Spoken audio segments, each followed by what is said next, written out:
Where's Paulie? All right, there we are. All right, welcome everyone to the Wednesday Night Live show. We want to apologize. Our guest that we had scheduled, Jay, for tonight had to reschedule. He had some things come up, so we'll try to get him back on as soon as we can. But for now, yeah, there we go, Timmy. No concerns from Mr. Paul's face down there below. It's just us. It's just us, baby. It's just us. So Yeah. And Allie, son's celebrating his birthday today, so she can't make it. And then Philip is everybody's excuse is a child today. You see how they rule? They rule. Oh, hey guys, hold on. My kid needs me to help him finish his homework. I'll see you guys later. No, you could use the dogs, Tim. You could say the dogs need me right now. Dog ate my homework. Yeah, so we will try to get Jay back on here soon, hopefully in August or August. Yeah, August. August is the next month after July, correct, Tim? No, he did say that he was going to come. He is going to reschedule, so he will be back. It's just there was a conflict today, so it happens. Yeah, real life happens. Yeah, shit happens. That's where the phrase "shit happens." Yeah. But we will get him back on. And so today's show is just going to be BS, a little bit of BS. There's a couple articles that one that caught my eye. We'll talk about that. Jim McDonald's always got an article for us to read, so it doesn't matter what. Guys, it's like it seems like every time I go to Vaping 360, it's like, yep, Jim wrote something else. So it's like he's our savior, and we need to get Jim back on someday soon here. Yeah. What's the other guy that used to write for the one outlet, Alex? Guy, yeah, his articles were always like 8,000 passages long. Like I'd start to read it thinking like, okay, like we're getting to the point. Oh no, we got like another mile and a half to go. We're not done yet. Yeah, what I like about when, usually he does. Actually, now that I'm looking on this article, usually Jim will break it down at the beginning of the article in sections. So if you just want to get the gist of what's going on, you can. It'll tell you where to start. So usually he has that. With this article, I don't think he did that. He didn't do that. So usually he gives a breakdown of how he wrote the article, which kind of helps if you're just kind of want to get to the meat of the article. You don't have to go and read 3 paragraphs of stuff before you get there. Right. Yeah. So it's nice. Yeah. We will be talking about Jim McDonald's article from July 3rd and the Pod Wars Jules sues Enjoy for patent infringements. We'll oh, wow. Huh? It's like, you remember your dad, like telling you how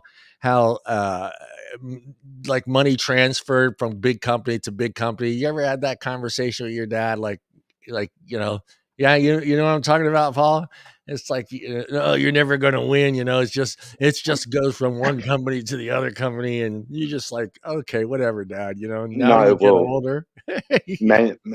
Manufacturing at one company and then they're bought out by another. And so the money goes with them. Yeah, it's quite an interesting conversation. Yeah. It's just art. They eventually will get to the point where none of us will have any cash on us. It will it'll be your face.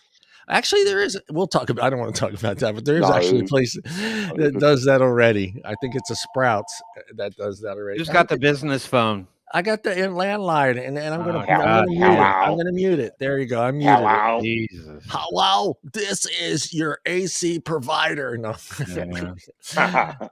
That's what I get now. I have to keep it, that line, but eventually I will get rid of the landline. But for now, I have to keep it. So we're going to talk about that.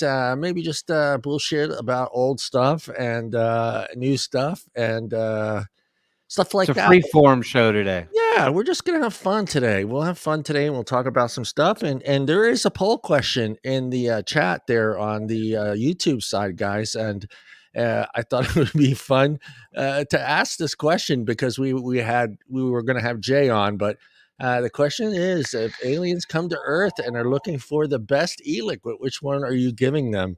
So I already know. Who is this? I don't know who this is.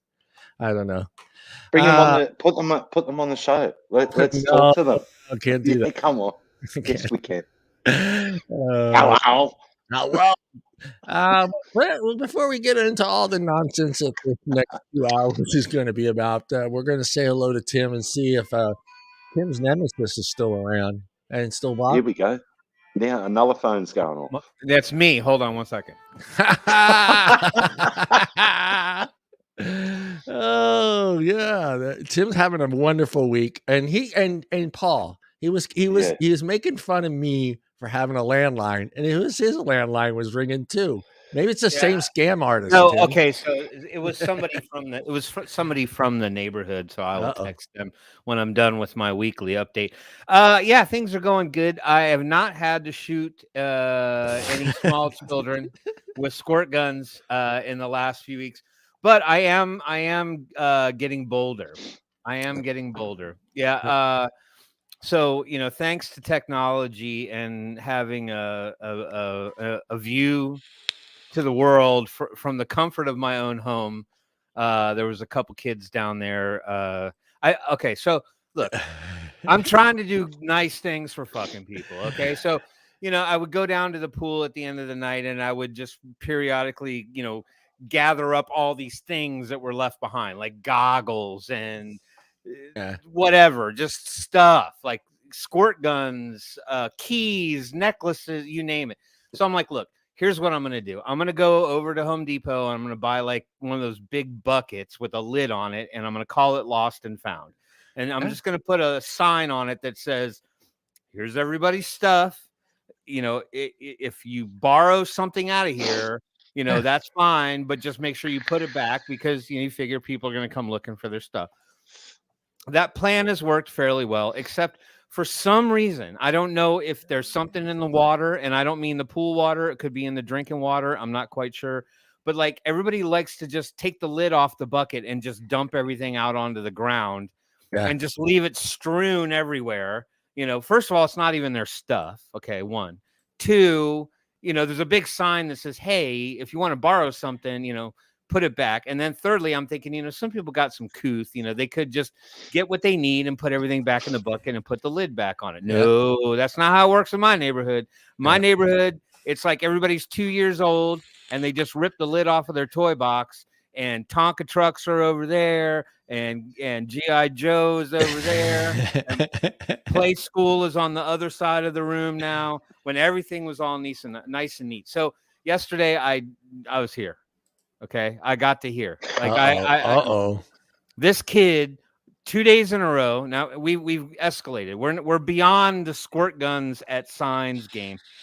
Yeah. This kid walks over to the bucket. He takes the lid off of it and throws the lid like 2 feet away. Reaches in and pulls everything out of the bucket, throws it on the ground, grabs a pair of goggles, and then heads back to the pool. Well, I'll tell you what, after 2 days of seeing that on the video camera, I had enough. I had now I know why old men yell at little kids to get off their grass. Yep. That's what's happening. Okay. I see what's going on. So I hot-tailed it in my truck down to the pool. Kicked in. I didn't. Well, not literally. In my mind, I kicked open the gate. And I'm like, hey, if you're gonna take everything out of the box, put it all back in the box. There's no reason for all this shit to be on the ground. And I said, and I threw the lid. I put everything back in the bucket, and I closed the lid, and I went, rude, and I left. And you left. Oh man, Tim, I see pictures of you being distributed through the neighborhood here, and with today's kids, we have to worry about becoming a meme, or becoming, what do they call when a video takes off? What is this? Hold on. Please call Gwinnett Environmental Health with a gate code or lockbox combination with a 40 so a pool. Oh, okay. All right. Never mind. Viral. You got to be careful about going viral on a video with you. I could see the video of Tim going viral, just bulging eyes, like that one chick from the millennial videos where they always use where her veins are popping out of her head. What is it? Paul, how's your week going, Paul? So far so good. Just Yeah. Did you celebrate the 4th of July over there in Australia? No. Well, you always bring up the fact that you are an American citizen. So you didn't light any fireworks? You didn't put any strip on a Barbie? Fireworks are banned here. Oh man, that's sad. Do you see? This is a good question. Do you see people in Australia celebrating the 4th of July? Yeah, there's a couple of like old school American restaurants here that they've generally got like pretty big parties on for 4th of July. Nice. But no, and there's always what's the name of it? It's similar to Outback. Oh, okay. It's all they do is sell ribs and burgers, and they do a really big nice for 4th of July where you can go. It's all you can eat ribs. Oh, you can never say no to all you can eat ribs. Yeah, I know. That's like, do I go? Do I go? Of course you go. Of course you go. The place here, they after the C word, I'm not going to say the word because it always gets banned on the show, but everybody knows what I'm talking about when I say the C word. Not that other C word that's used a lot in Australia, but the other C word. A lot of the buffet places kind of lost a lot of business, and I kind of missed the Tuesday night rib night at the place that I used to go. Yeah. I had a fun week myself. I kind of had a busy week, but the 4th of July kind of brought some happiness. I always enjoy the 4th. Not only is the birthday of our amazing country, but it's also the birthday of my mother, who's in heaven. So it's a special day. And we had the family get together. We lit some fireworks. It was fun. Different not having her around to yell at us and tell us that watch out for the kids. They're going to burn themselves. She was like the person that if the kids were too close, she always let you know. It's like, oh, the kids are too close. I was like, oh, these are American fireworks. They don't do shit. But finally at I think it was 3:30 this morning, I heard the last firework. And I mean, it last night sounded like I was in the middle of Iraq, and it was during the bombing of Iraq by the U.S. It was, and we were joking the other night when the kids were lighting the fireworks. I was like, my section of town, my area that I live in, for about 2 miles each direction, there are more fireworks lit in that. It's bad. Put it this way. It's so bad that the Modesto Police Department sends out drones from the parks, and they have the drones, all their lights shut off, and these drones are just flying through these neighborhoods because it seems like everybody in these neighborhoods has money for big time fireworks. So you can see these drones just flying around trying to record people lighting stuff. Yeah, it's pretty bad, but we were joking that just this 2 mile area in either direction, I go, if they were just to take all them, they could take care of the homeless problem. Hey, can you guys give me a minute? I'll be back. Go take care of that kid. Is it the kid? It's probably the kid, Paul. It's probably the kid. No. I think everyone's up in arms because of this thing that's going on. I'll be back. Yeah, go take care of it, Tim. Go take care of it. No problem. We got this. No, you know what we've got to do now? Now that Tim can't hear us, we got to send him a lifeguard outfit. The little lifeguard hat. Yeah. Well, I could send him one of those. I'm sure I could find a lifeguard outfit on Amazon and send it to him. Yeah, but find one with a propeller on the top with the little spinner on top. Oh God. Well, I will go ahead and we've got to do some stupid shit. Hell yeah. Send him one that's got a little propeller. Yeah. I will go ahead and attempt the hellos because there's not a lot of names in there. Hey guys, if you're watching the show, I see 12, 10 in there. Say hello, comment and down into the chat so we can say hello to you. If you don't want to talk, I'm back. Yeah, Tim's back. He cannot miss that. But yeah, all you guys that are out there that are watching the show, I know not everybody wants to comment on the show, but we'd love for you to comment, say hello. If you don't say anything after that, that's fine. But at least we can acknowledge you coming on and watching us. It's important to us, and we'd love to say hello to you. And Tim does the best hellos. So, this is an opportunity to get your shout out. Tim will shout you out. So don't just sit there and watch the show. Say hello so Tim can shout out your name right now. Hey, everybody, and welcome to this week's edition of the Wednesday Night Live Show. You like my little robotic voice there? Let's go down the list and say hi to all the happy people. What's that song? Shiny happy people in the chat. Yeah, I'm not a big REM fan, so don't worry. I'm not going to sing that one. Was not the song I first learned the lyrics to, and it's probably the only song I maybe know the chorus to. Let's go down the list. Pam Spraggins, great to see you, Pam. How are you, Pam? I hope you had a wonderful 4th of July, Independence holiday, whatever you guys call it anymore. I don't know. I don't care. I'm not in that space. It's 4th of July to me. Addie Tooney, good to see you, brother. How you been? Great to see you here on the show. Peggy at eSig Source is in the house. Peggy is in the house. Peggy, I hope you had a wonderful holiday, dear. How are you? Let's keep going. Mallory Gates sneaking in, coming in the center slot. Good to see you, Mallory. How are you? Wonderful. I always log in when I reboot my computer. What's that fucking chat program called that everybody talks on? WhatsApp? No, not WhatsApp. Mallory, help me out here. What's the? I don't like, all my tools didn't load into my tray.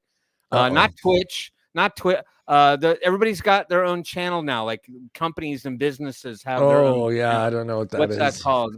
I can't think of it. Mallory, as they say in Italy, bull. It's a thing where people can create channels and you can chat and game and all that. That stuff. Anyway, I always see Mallory always pops up because she's on my friends list in that app. Mallory knows what I'm talking about. Where I lost my place. Look Steve. at me. I'm Steve. No, was I at Steve Todman? Yeah, I wasn't at Steve yet. I just gotten past Daddy, and then I hit Mallory. Don't argue with me when I'm shouting people out. No, you're wrong. It's Janine Timmons. Janine. No, yep, Janine's Timmons in the house. Good to see you, Janine. How are you, dear? Good to see you. Let's keep going. We got James. I wish I need to go get like Amazon. I need to get like a hook hand. Damn it. I was planning on looking for a pirate thing today and I forgot all about it. I'm either going to get a hook hand and I'm going to get a peg leg, and I'm going to do a special tribute to James next time. Let's see who else we got in here. I think that's it for now. That's the talkative people right now. The other people are in the background supporting us tooth and nail. I love it. So welcome to the show, everybody. Glad to see you here. What does she say on the is it not the poltergeist? What does she say when she looks into the TV? They're back. They're here. They're here. There you go. They're here. Yes, they're here. Like I say, guys, say hello. I know it's it's tough. Nobody wants to unless you're the Aints and you're just watching to hear what we say. You can still say hello. We'll still acknowledge your presence here. Tim will do and then you will get an invitation to come on and talk. Yeah, like that's never gonna happen. You guys, Tim knows, and you did too as well, Paul. I have been trying for a long ass time to try to get a journalist on the other side to come on or just explain where they got their information, why they feel this way, and just have what we used to have in the 80s, a conversation without, fighting and calling each other names and deleting you. You couldn't, what would be the equivalent, Tim, of you removing somebody from your Facebook in the 80s? Say that again. What would be the equivalence of you removing someone you dislike from meaning Facebook? Unfriending someone? Yeah. In the 80s. I don't know what that was called. You know what? To me, it was you avoid them in the hallways anymore, and if the phone rings, you let mom answer it because you're not sure who's actually calling you. I think he's out. And don't get caught slipping in the park. Don't get caught slipping in the park because you might get beat up by the guy that you just don't want to, or girl you just don't want to hang out with anymore. It was always awkward. You could never get away from those people. They were in your lives permanently on the daily. Yeah. Yeah, I mean, especially if you lived in a small town, you were kind of fucked. If you disliked someone, you were kind of fucked. You were just like, they were always going to be.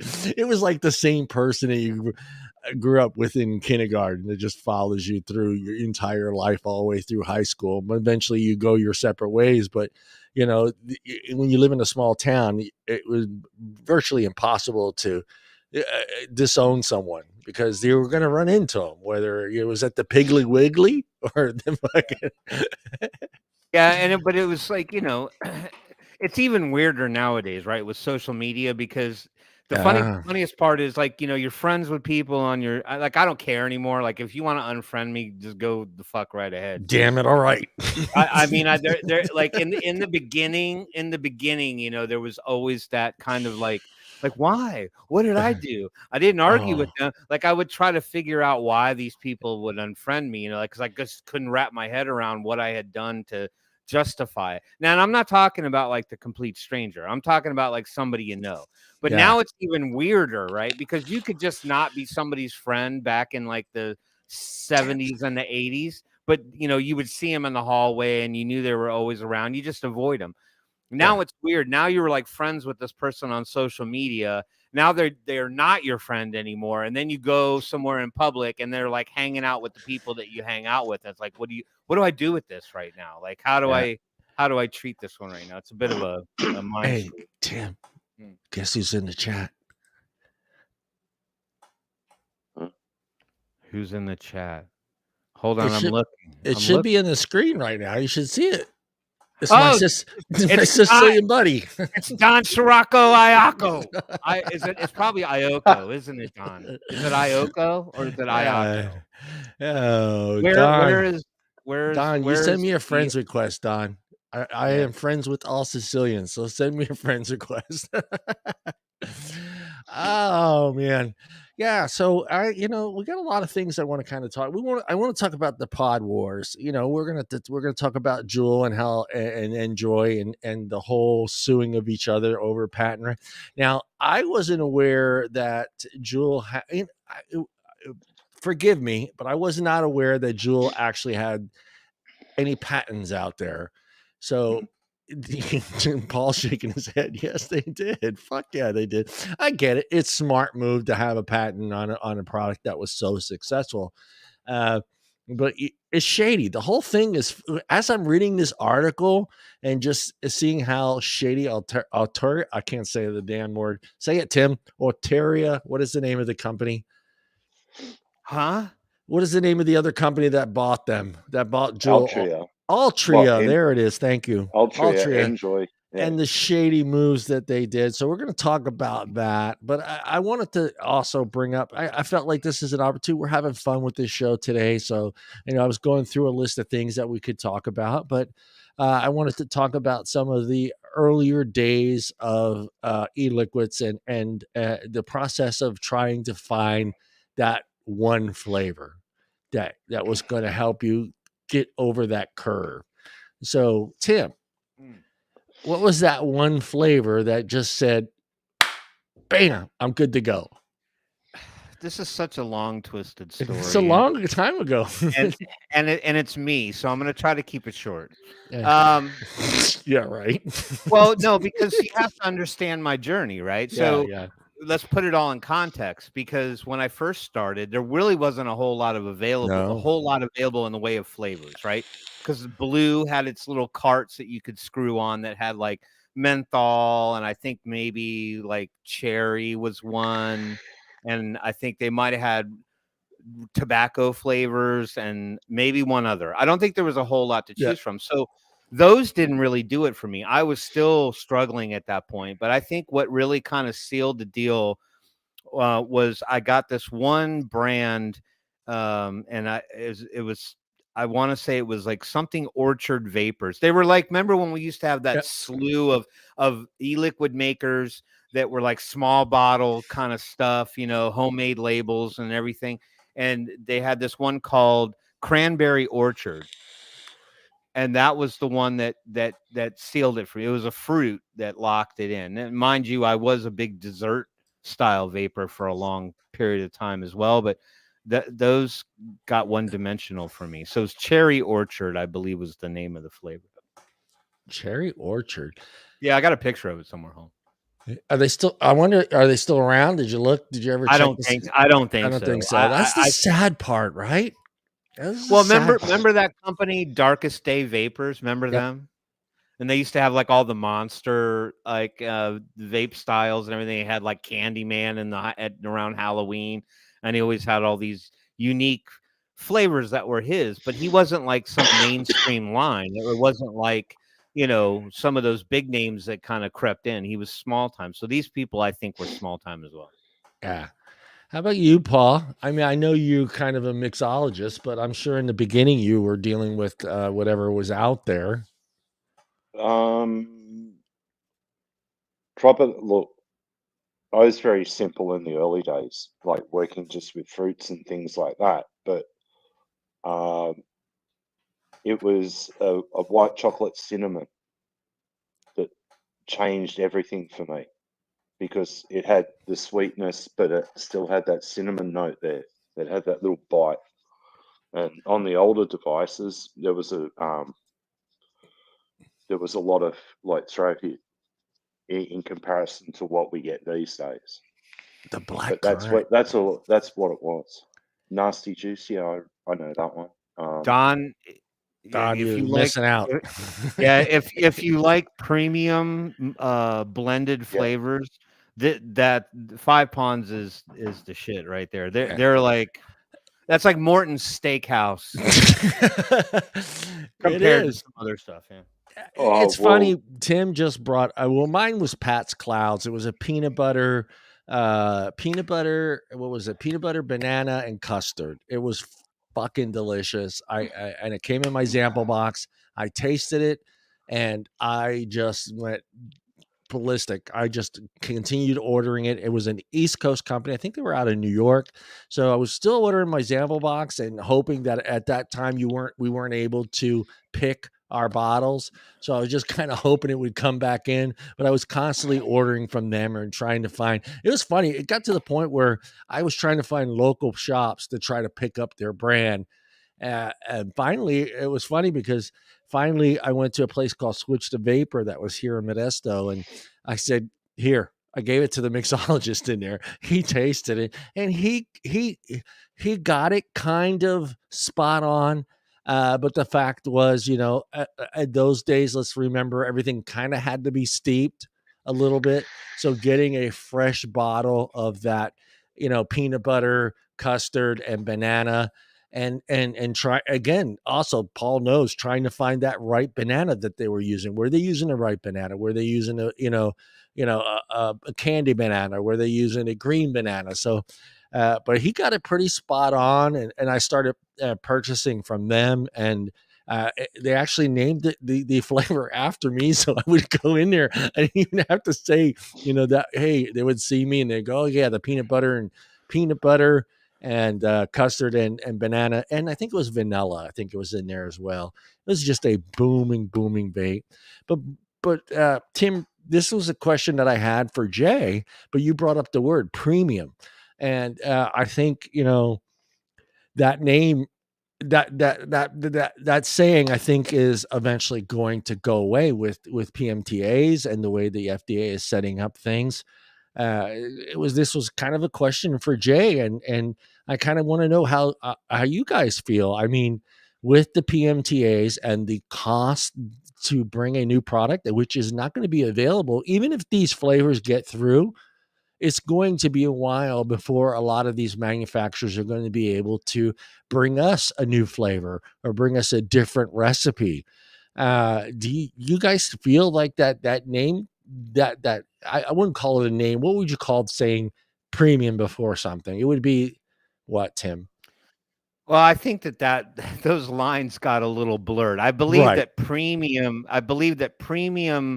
was qualified by juice blends that were, you know, by brand names. So like if you were like, for example, if Right. you were buying Dark Day, they were mixed blends, but he wasn't a premium line. He wasn't like something that you would find on all the major e-liquid distribution channels. But like then you could go and you could find something like Five Ponds, like they would be considered premium, Right. Or Monster, not Monster, well, Jam Monster, or Right. brands like that were really more mainstream, larger Right. distribution channels. Well, the reason I bring it up is, Five Ponds is a company that goes back to the beginning. They go back to the heyday of e-liquids in Southern California. They go back all the way to 2012. So, they had a premium line, and people knew who Five Ponds were. It didn't matter if you were just getting into the game; you just knew that you were getting a little bit of a better product than you would normally get. And the fact was, a lot of companies, Paul, you know what I'm talking about, but a lot of companies couldn't keep up with demand. So there was a lot of it wasn't steeped. It was just getting that shit out there and hoping that it did sit a little bit before it got to the customer's hands, correct? Is Paul frozen? No, there he is. No, he's having internet issues because no problem. Yeah, so I was just kind of wondering, do you think that label's gone? Do you think that, with the cost of bringing in a new product and having a new recipe with the way the FDA is setting up the PMTAs, a lot of companies aren't going to jump in here. We're talking $100,000 basic, right? I think that's the baseline for introducing a new product. I mean, there isn't going to be a lot of companies that I think are just going to jump in there and go, yeah, let's start a new process. Let's start a new flavor. Let's start a new brand. I mean, those days are gone. So, to me, seeing that premium label now being added to what lines are going to actually be available here in the end is going to be, I'm going to say it, not premium. Or mix out. Yeah, there you go, Paul. Did you hear the question? I don't think he can hear anything at all. Yeah. I don't. No, I can hear. My Aussie internet's screwing up on me. That's all right.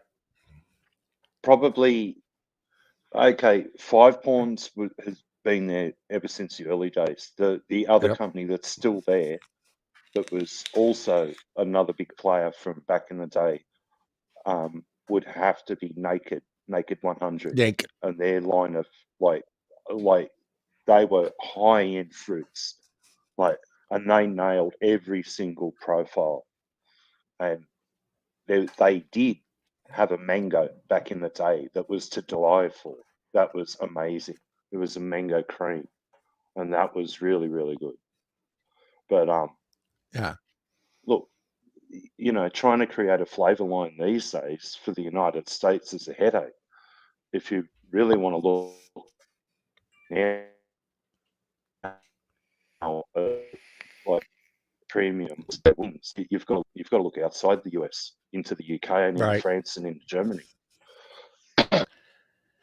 So so basically, I mean, that's what I'm saying, and I wish Jay was here to talk a little bit about that, but that was kind of my kind of concern because you spoiled yourself. I'm sure Tim has, I have, myself, but times we're just like, we see that premium name, we see the company that's there. We know that company's been around a long time. We know they have a great reputation, and then we would spoil ourselves maybe once a month or a few times a month, but we would go and splurge on that bottle of 5 Ponds, or we would go and splurge on Naked, or we would go and splurge on Kilo. Back then, those were the premium brands that were out there. A 120 ml bottle of Kilo was like $130. A lot of guys weren't going to spend $130 on a 120 ml bottle. So I'm just wondering, how much this is going to affect the opportunity for someone to try and find that new flavor. I mean, that's going to take them to that, to that level where they say, hey, I don't need a fucking cigarette no more. Well, right, because that's part of it all. I mean, I remember when I went back. So hold on, I want to share that picture so you guys go can ahead. see this. Let me present. Excuse me. Present. Let me present. Da, da, da, da, da, da, da, da, da. I got to pick the right one. I don't want to share anything untoward. No, naughty, naughty. Oh, there you go. Yeah. Oh, hold on. Wait, I you thought, yeah, there unshared you my go. picture. Stop I being the saw it. director I for a saw minute. it. We don't want to see your I, chat though. oh, I didn't even. Why is that even showing? What do you want to do to her? Yeah. I'm just kidding. No, there was a cat's paw. I know. So no, see, there's the one, Orchard Frost. It was that one. Yeah. And I believe that was a cranberry something. That was the company Backwoods. So if anybody remembers Backwoods from back in the day, that was one of the ones. Look at that child label though. That's so childish. Yeah, I know, because all kids love barns. They love cabins and woods and things because they just, they look so attractive.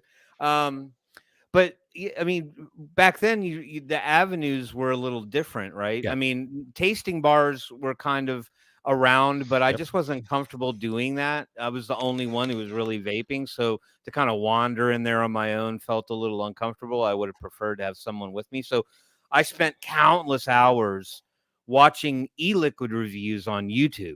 Yeah, just countless hours, and it sucked. It was the worst source of advice for a flavor that you would like, because looking back on it, I'm like, I figured it out now. A lot of these e-liquid reviewers were getting lines sent to them that interested them, so they were probably more guaranteed to like the majority of the flavor line than everyone else's subjective taste. But I can't tell you how many bottles of e-liquid I bought that got like a half a tank filled up, and then I hated it and I never vaped it again. So you were still shooting, you were rolling craps, you know what I mean? You either hit or you didn't. You know what I mean? And it was just so uncomfortable. Don't you think that was part of the experience of vaping for you? I mean, just going through that process, it kept you away from that flavor. Yes, it was nasty, but it didn't bring you back to cigarettes. You kept that process. You kept moving along, trying to find that next flavor. Right?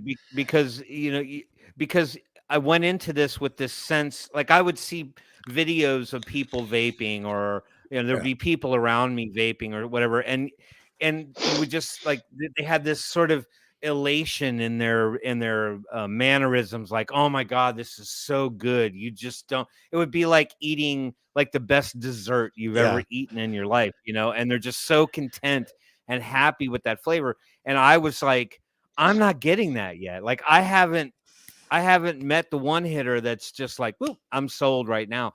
So it was this forever quest to keep buying and trying flavors and combinations and things that I thought I would like, to finally find things that I really ended up liking.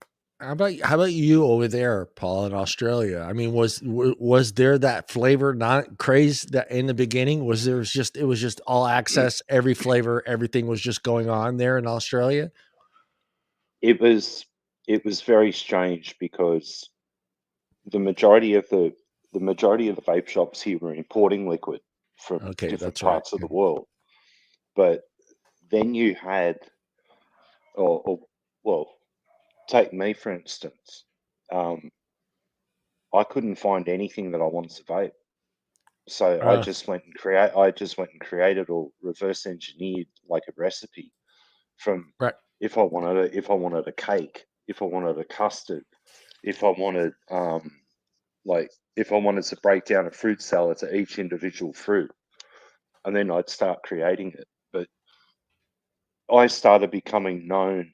If you go back a few years, I was known for creating citrus vapes, creating any form of citrus vape you could get your hands on, and bending lemonades into shape, working to try and get that runt flavor out of the bananas, to try and delve into what makes a really good watermelon vape, or what makes a really good lemonade. How do you do that, Paul, though? How do you do that if your subjective taste buds are set a certain way? what might be spectacular to you might not have the same impact. So what do you have, like individuals you test those blends out on over time? I had my own testing crew, and then I was working with other mixers on the other side of the world, so they'd mix up the same batch and then they'd send it out to 10 or 20 people, and then we'd go from there and we'd get all the feedback brought in. Right. Sometimes with a liquid, especially one that I made years ago, its working name was called Event Horizon, and it was a milk chocolate banana bread.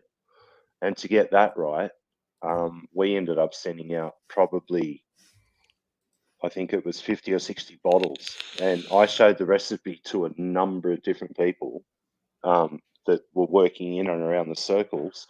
And I'll be straight up with you, Addy Tuney, back in those days when I was still doing DIY shows and things like that,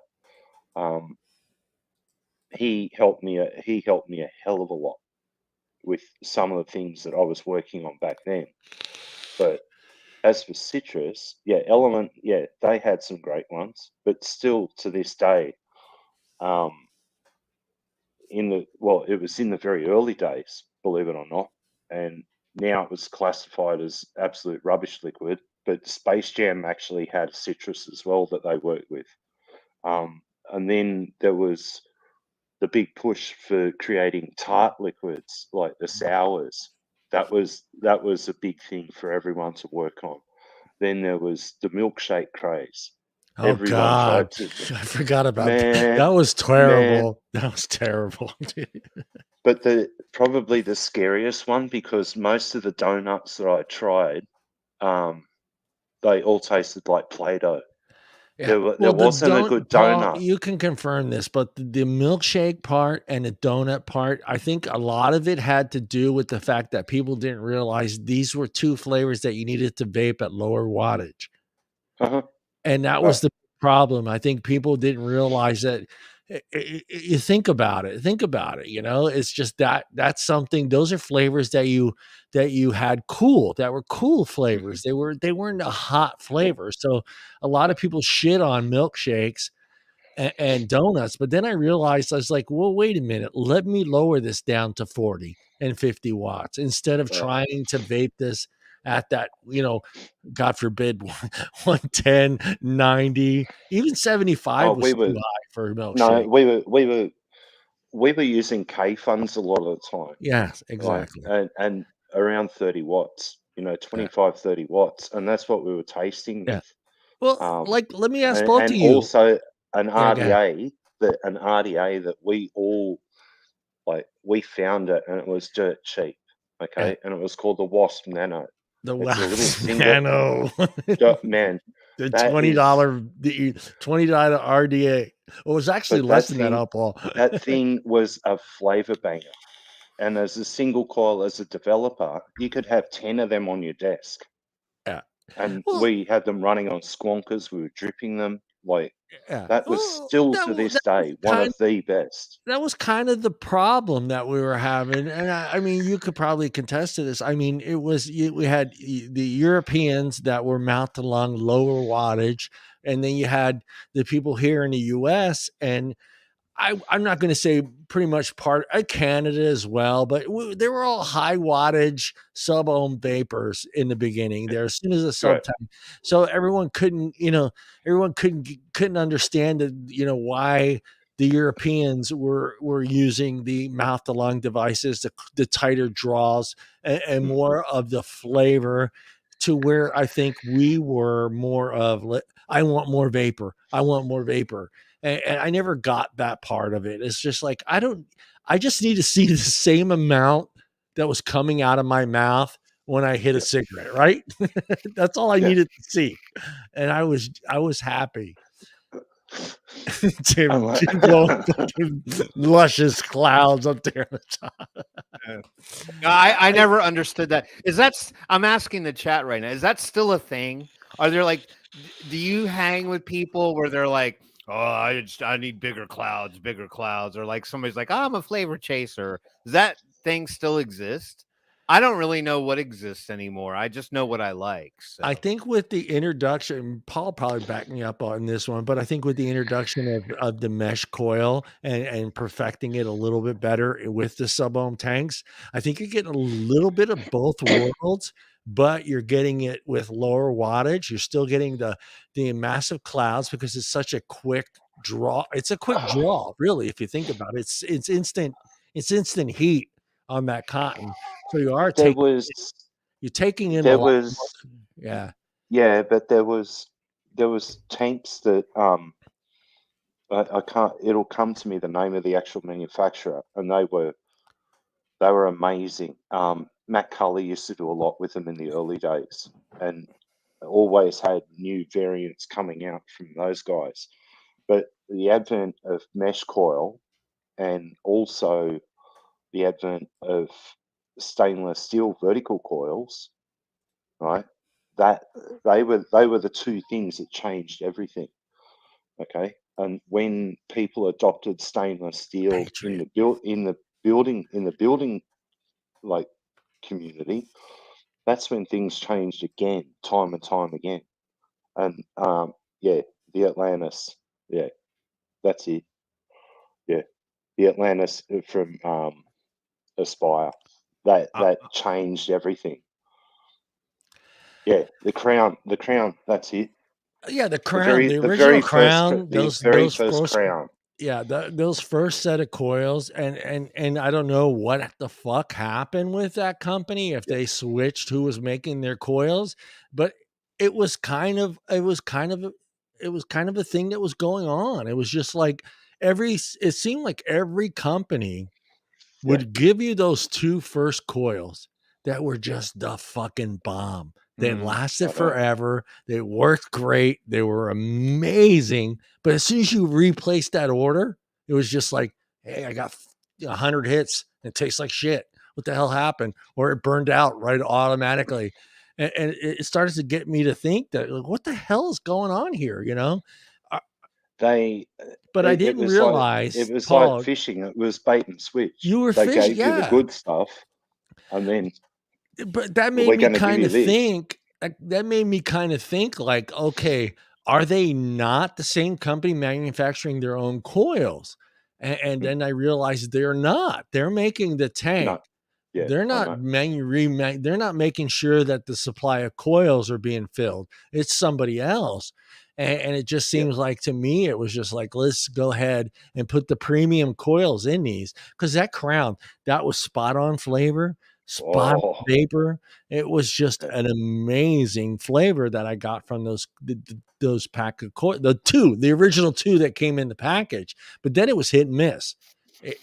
Out of the 5, maybe I got 1 or 2 that actually lasted and actually gave me the flavor that I got from the original 2, you know. And and then with the original crown tank, they also made a rebuildable section for it. Yeah. And I remember I was in a show, and Addy was trying to, because it wasn't wicking correctly, and I said, just get your Dremel out the little holes on the side of it, and bada bing, off she went. And then that wicked amazingly. But we were drilling out things back in the day. I was doing that too. Yeah, I remember the old days of taking the needle and pricking the cotton on the coil to get it to absorb better. And Steve, you bring up a great point. That is one of the brands that has been consistent. And I think all three of us here on this panel will agree. I mean, Nautilus coils have been spot on, unless you buy some counterfeit ones, which you said it was really kind of hard to run into some fake Nautilus coils.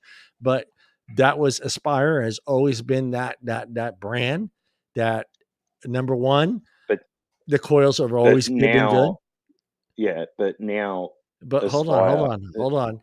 They've always been the good coils. They always, in every single fucking vape shop in America, no matter what vape shop you walked in, you were going to find Nautilus coils. And 3, they kept the price.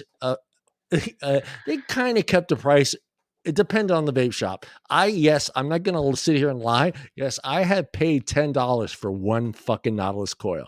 And I was in a vape shop in the Bay Area, $10.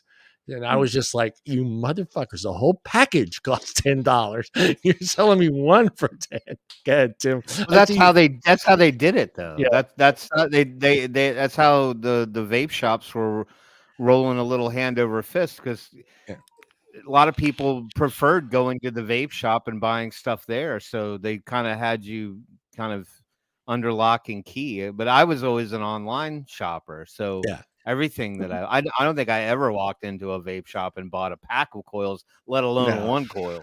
No, it's always been that oh shit, I forgot to change the coil before I went out kind of situation. Like if I was going to, like, where I spent $10 was in the Bay Area. That's before they had their little bullshit thing that went on over there in San Francisco. But I knew that the coil that I had in that tank was old. I forgot about it. I got to the city and all of a sudden my vape started tasting like shit. I was like, well, fuck it. I'll just walk into Beyond Vape and buy myself a coil for my Nautilus tank, and it was $9.99, and I was like, holy shit. And I get it, it does depend where you're at. I mean, we are talking about San Francisco. It's not, some small town in Nebraska, but you're going to pay a premium for a product that you're buying in a larger city, with rent and employees and taxes and insurance and all that other bullshit. And I bought it. I mean, it was legit. And that was, to me, they have always been that company that, which is the reason why I still have Nautilus tanks and Aspire tanks, is for that simple reason is, if I go somewhere, I am going to find a Nautilus tank, a Nautilus coil. Yeah.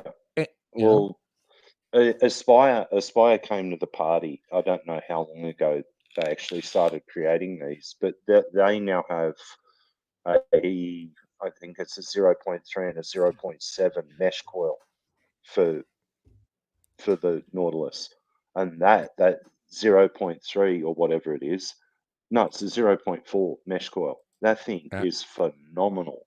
Yeah, I run it in a Nautilus GT, and that's my go-to when I'm out and about.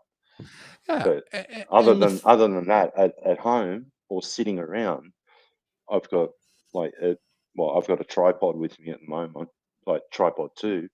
That thing's phenomenal for flavor, little single coil banger. But other than that, for most of my vaping life, I've always rebuilt. Always. I've been spoiled because of some of the reviewers that I know and some of the companies. I've always had, like, I can remember Geek Vape when they came out with a single coil banger a few years back that we all got on board with. The Zeus, right? No. Before the Zeus? Oh no, before the Zeus. Yeah, that was I know which one you're talking about. Yeah. It was a little single coil banger. It was a 22 millimeter thing, but that was phenomenal. Then I also had a lot of friends in and around the K-Fund circles here in Australia. And I was trying all these different K-Funds and then modified K-Funds, things like that. Those were the good times. Yeah. $10. I have a question for Chris. Chris, what you made the comment that you narrowed it down to 3 e-liquid companies. Who are those 3 e-liquid companies? Yeah, we'd love to hear that. Like, reveal your secret, sir, because if there's something good that I missed out on, I want to know. Yeah.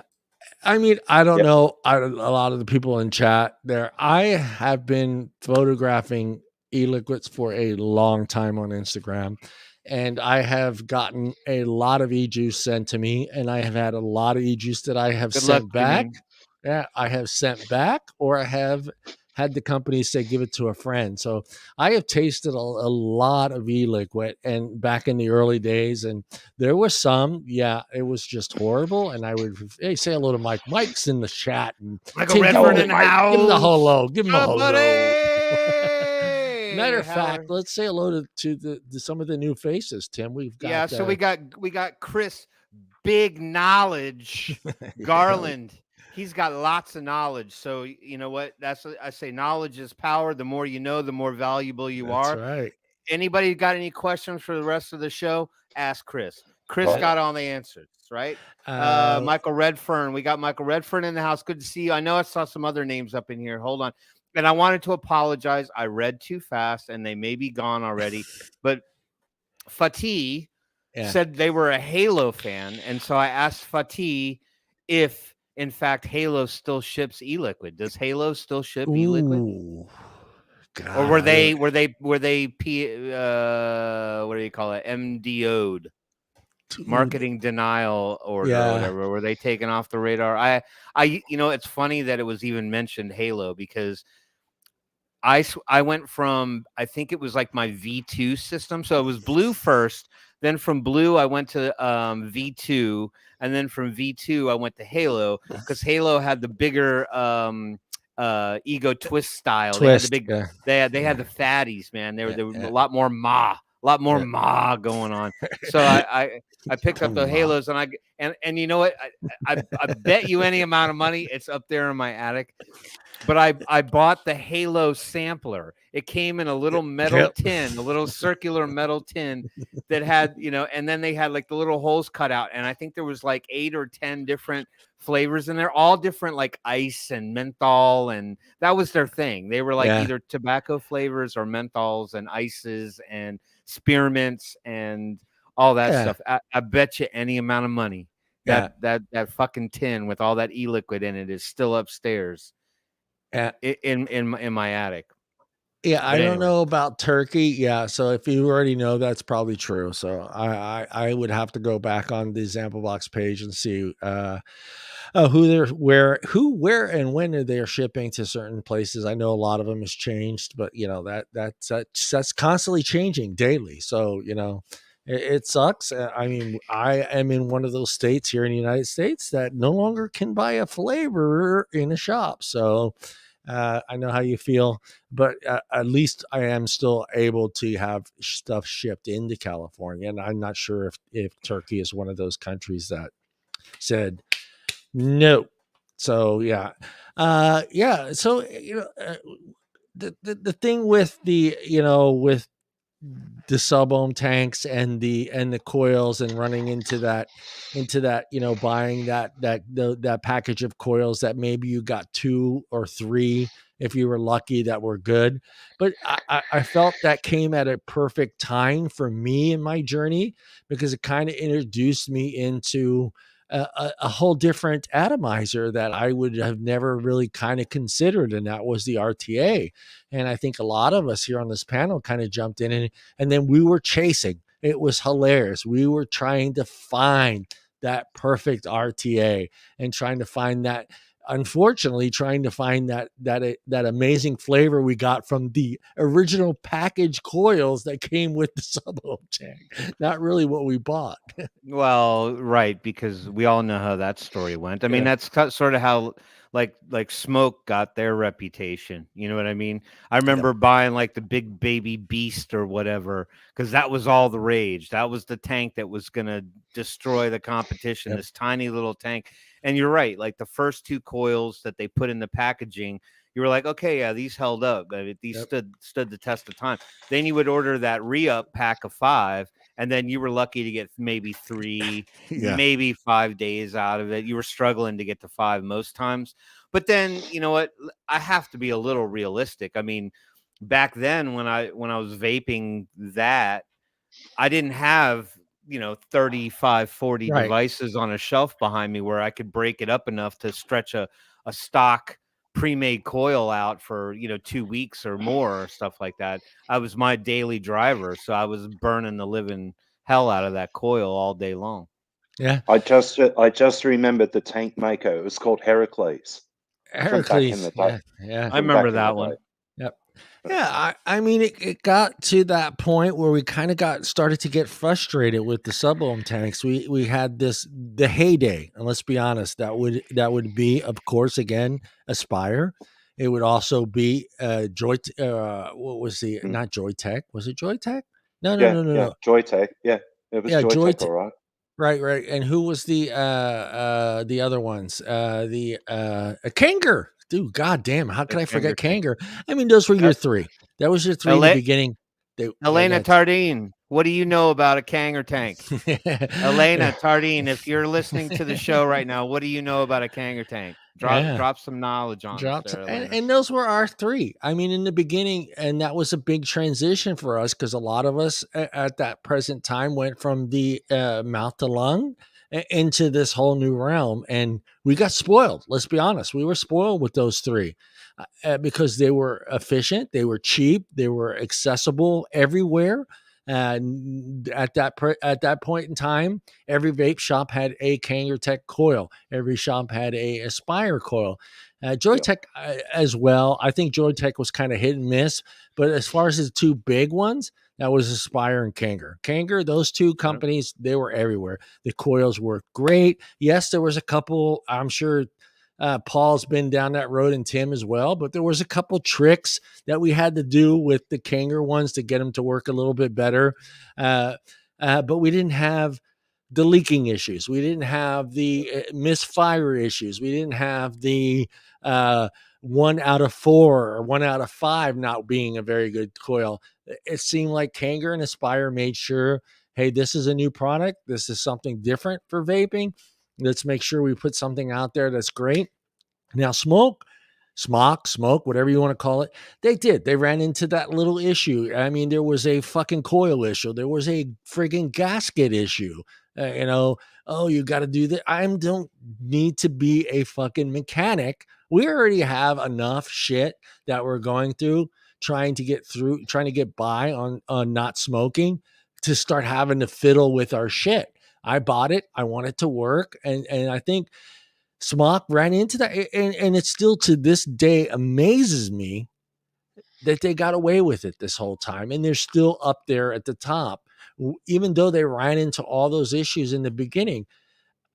And they just hammered every single vape shop. I mean, every vape, again, I'm sure if I go into a vape shop in Atlanta, Georgia, I'm going to find a Smock product. Whether it's a mod or a tank or an RD, it's going to be there. Same thing, I bet. I don't know about Australia, but I think if I walked into a vape shop in Australia, I'm going to find at least 2 or 3 fucking Smock mods in there. Probably more.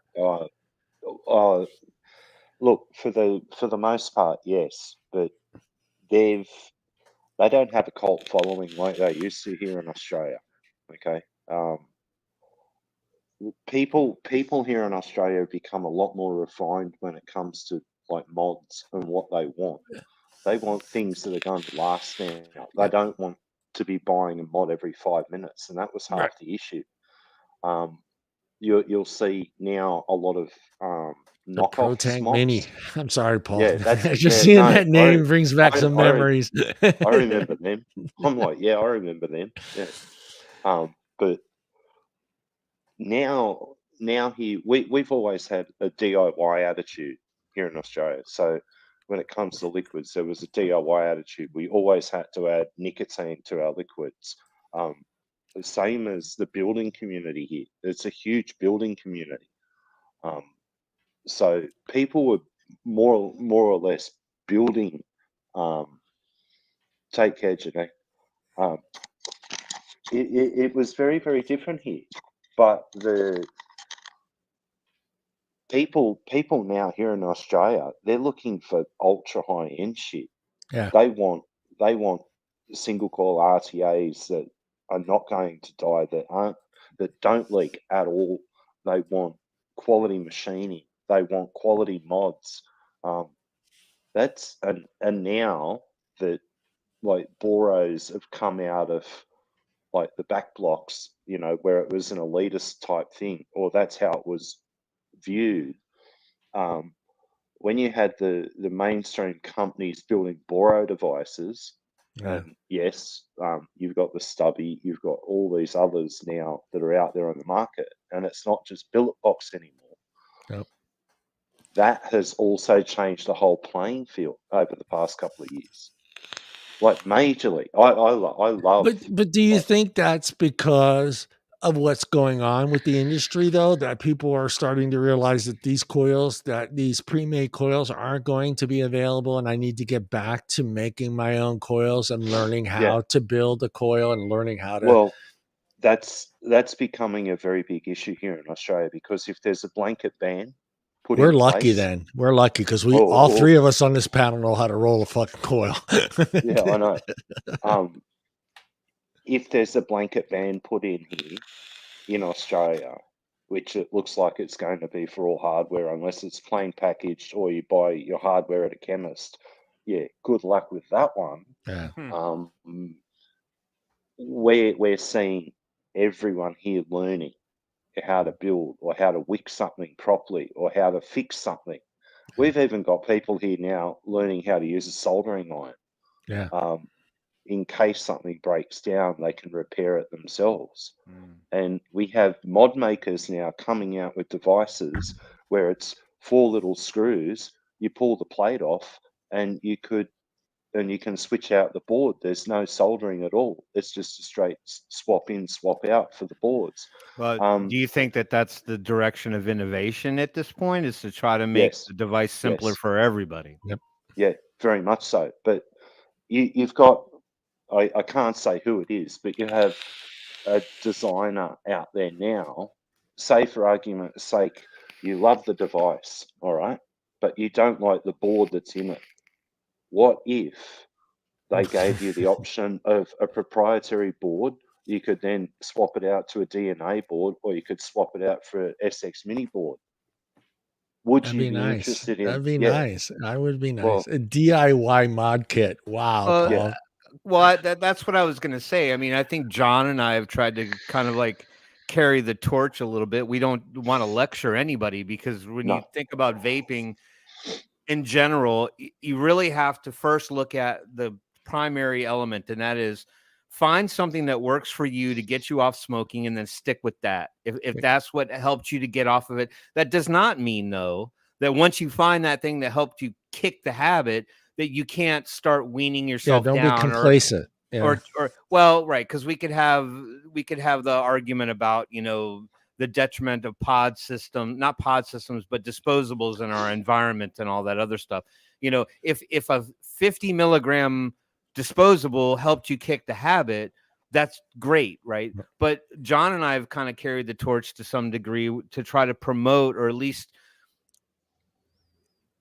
endorse the fact that people should, as intimidating as it might feel or seem or be, to center yourself around people who can transfer knowledge or learn on your own how to start building coils, how to start moving to devices that are a little bit more self-sufficient, as opposed to being so reliant on a proprietary device that in the end you're handcuffed to that product. So that if the shit hits the fan, which it could affect, it's not just Australia, it's not just India, it's lots of places all over the world. If something goes wrong and you can't buy anything anymore, or you don't know people who sell out of the trunk of their car, or you don't have a connection, I can guarantee you that there will be other components of vaping devices that will still be easily accessible, not under the premonition that it's used for vaping. So wire, batteries, things of that nature. So it would only behoove you to learn that sort of stuff. So that's why I was questioning the sense of innovation with regard to those devices, because Boros are great. Okay. Yeah. That allows you to be able to put whatever manufacturer's coil you want into your device and keep moving forward. Right. So you can have that Thunderhead Creations stubby or whatever they've got with their Boro tank, and then you can use the Nautilus coil, and then you can have this really symbiotic vape going on. But the reality is, all of those Boro devices, they all come with an RBA deck and a build deck and all that other stuff. So if the Boros are failing you now because you can't get the manufacturer coils anymore because the supply chain's gone, you can still get wire, and you can still roll a single wire coil on on practically any gauge that makes you happy, and you're off to the races again, right? For what Tim is saying, Bravo. That's the whole thing. Be creative. This is what Tim is saying. Don't just be complacent. Don't just go, hey, and be dependable on some manufacturer, you know? Learn it. Yes, I get it. I've seen my son. I've asked my son this. I'm like, son, please, you don't have to buy these fucking coils. You don't have to spend $10, $12. I will make you a coil. All you got to do is once a week, pull this cotton out and put new cotton in it. And it's like fucking the end of the world to these fucking people. And I'm like, I'm telling, I go, do you know what a bag of fucking cotton costs? Do you have any idea how much a bag of, I go, you can get 100 squares of cotton for less than $9, 100 squares. It's so easy. 13 feet on Amazon. You can get like 4 bags for $11. And I don't understand anyone that doesn't want to at least understand that process. If it does happen, the doomsday device or whatever, what's his name wrote on there. But in that spur of the moment, being able to go, hey, I can roll 26 gauge wire. I can roll 24 gauge wire. I know exactly how many wraps I have to do on a 3mm fucking screwdriver and build yourself a coil. And that coil, I guarantee you, that coil will last you a year if you take care of it. A year. And all you got to do is once a week, depending on what type of vapor you are and how much e-liquid that you vape. But once a week, just pull that cotton out, heat it up, scrape it with a screwdriver, dump it in some fucking water, clean it out, re-wick it, and you're good for another week. You're good for another week. That brings me to, because we have Nick on. Yes. Nick, do you get that? Do you get those people that come in that want to take that next step into making? You don't, huh? See, I don't understand that. Like, no, they're all a bunch of lazy asses who like their disposable. No, which is beneficial. It's beneficial for the business. I got coils, I got wire, I got cotton. Yeah. If anybody needs any, let me know. Yeah.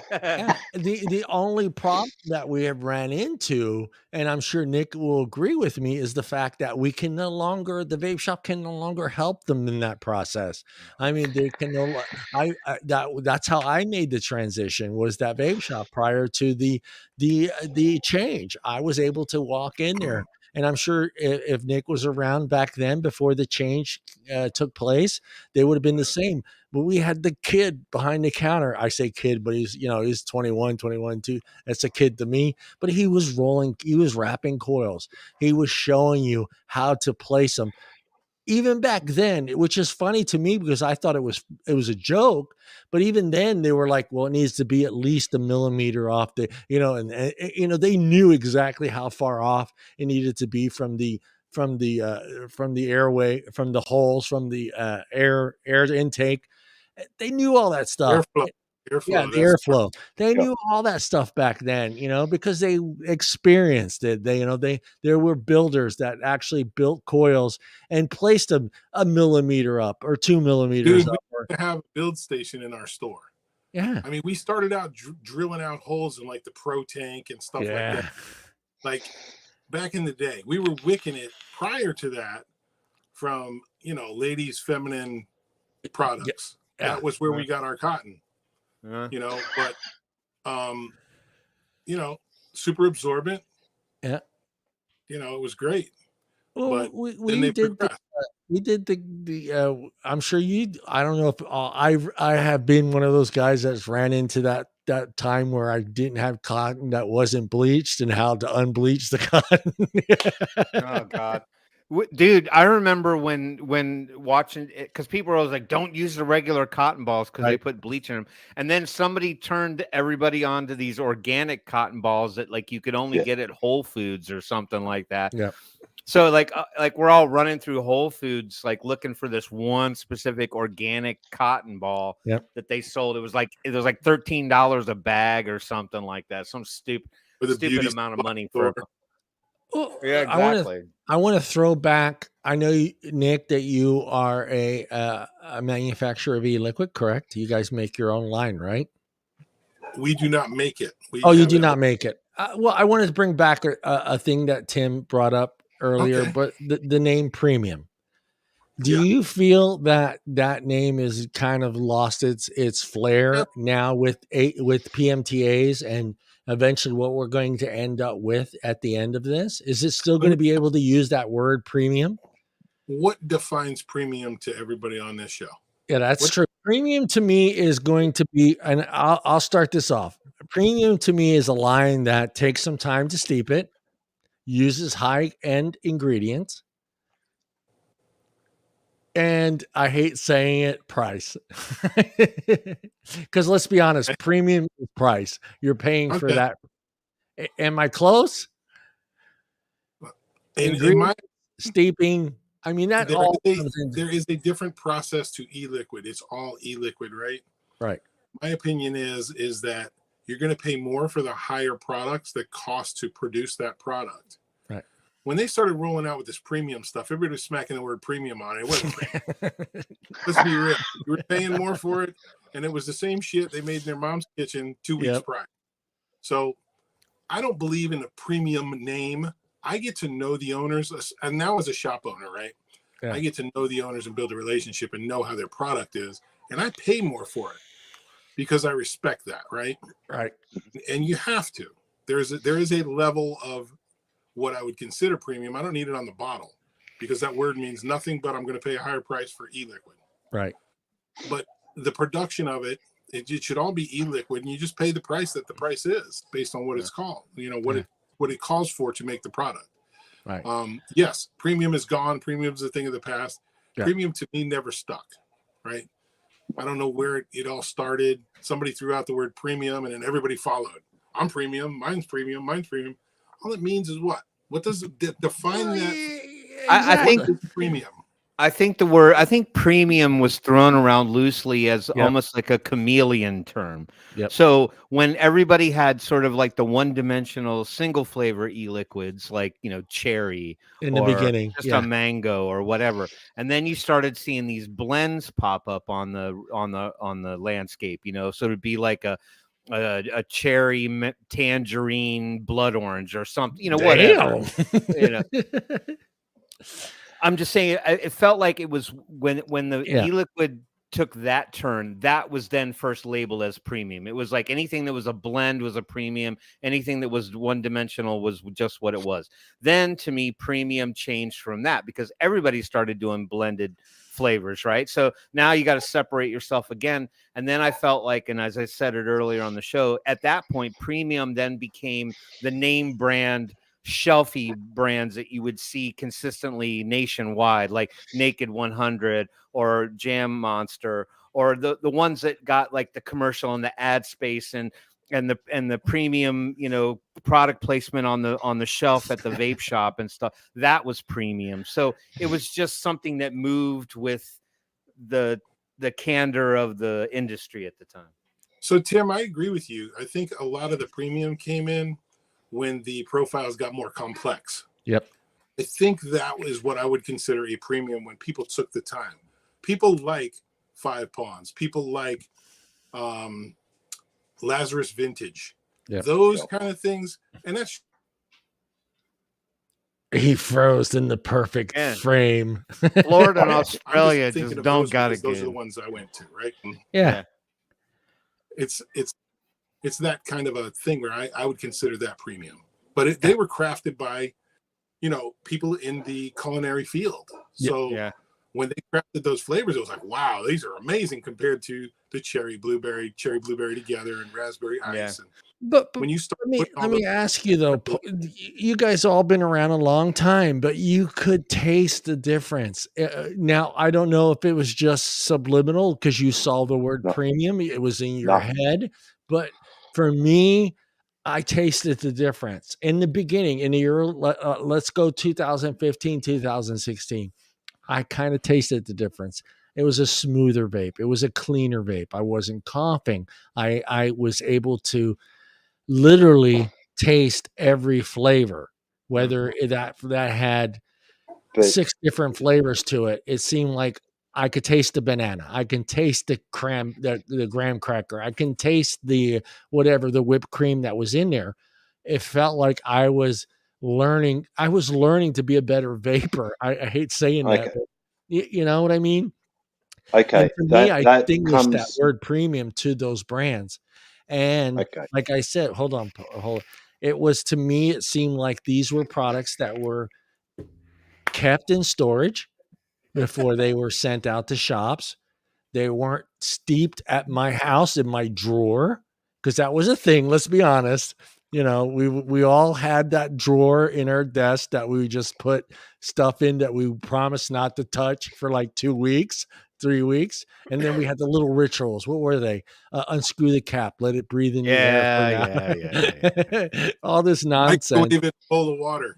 Yeah, boiling water.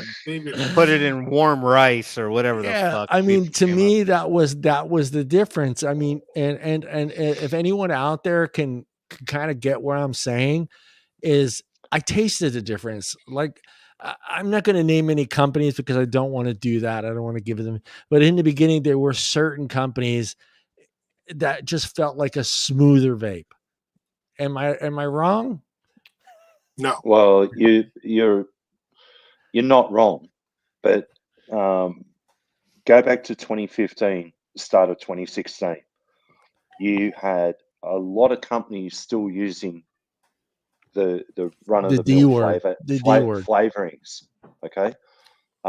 Then you had other companies specifically going to flavor houses, going to Capella, going to Flavora, going to now I can't even think of their name off the top of my head.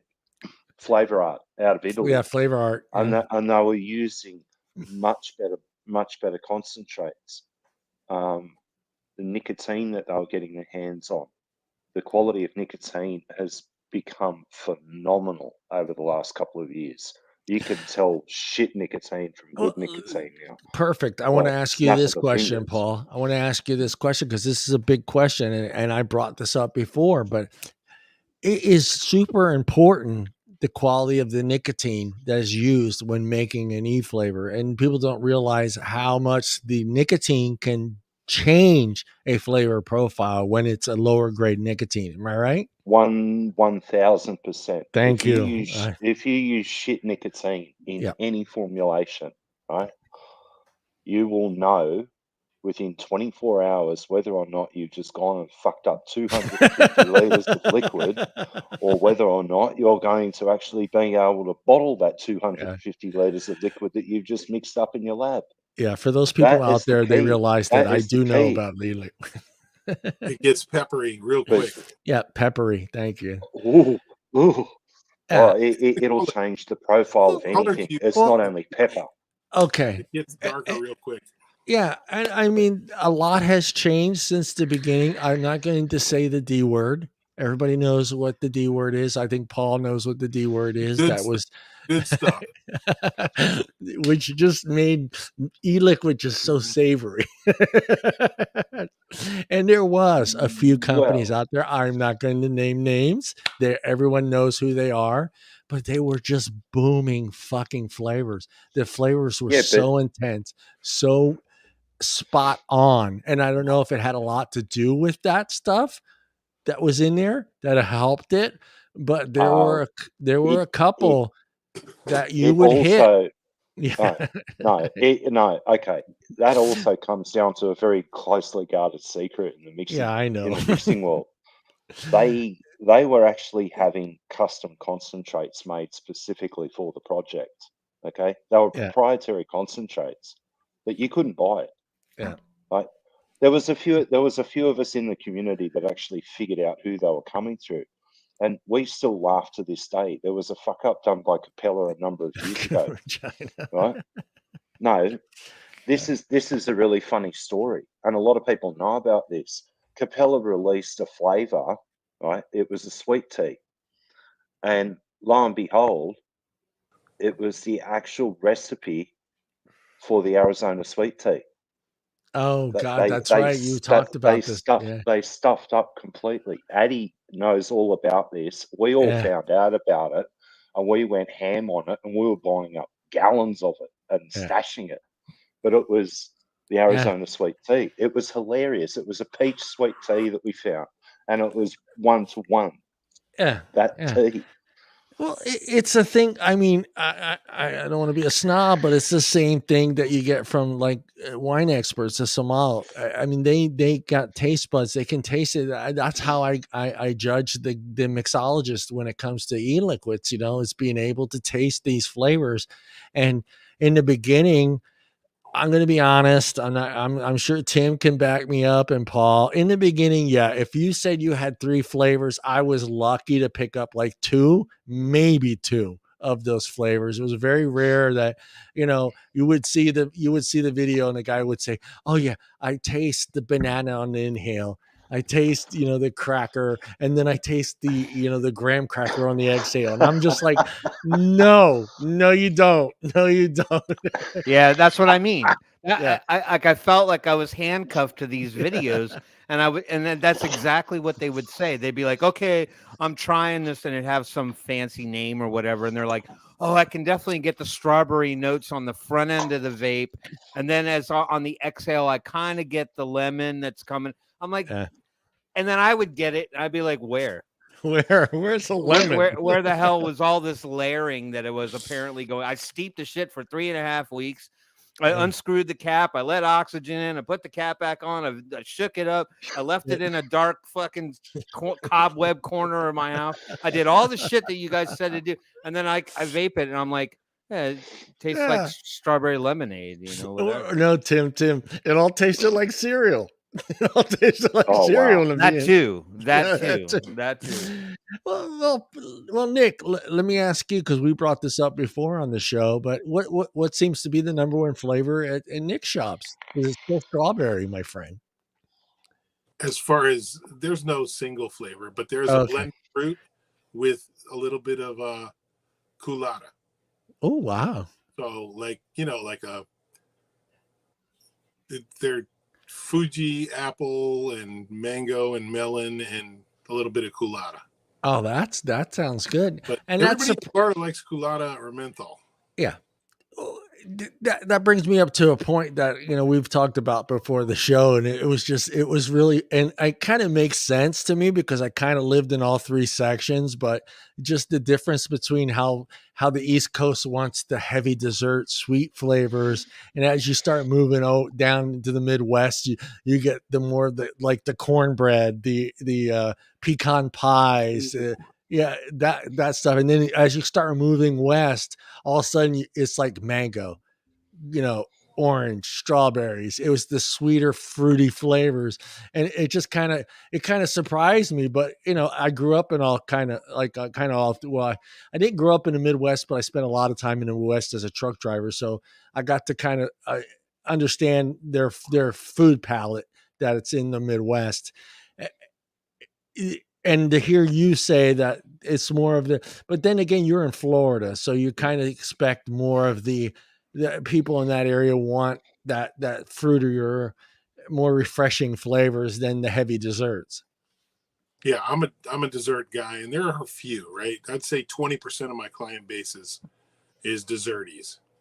I'm more of a custardy, kind of like a bourbon vanilla custard kind of guy with those kind of profiles. Yeah. Now we got like blueberry muffin, and those guys are all getting those.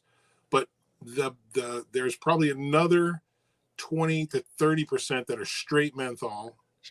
And then the rest are fruity, and then it's kind of split down the middle, fruity or fruity menthol. What do you guys think? Why is it that menthol such a big deal to us as a smoker? Even though some of us weren't menthol vape or menthol smokers. Throat hit. Yeah. I agree on the throat hit component of it. I was a menthol smoker, so it was very difficult for me to, like, if I was out of cigarettes, to bum one from somebody and all they had was Marlboro Lights. I felt like all I was smoking was dirt. Me.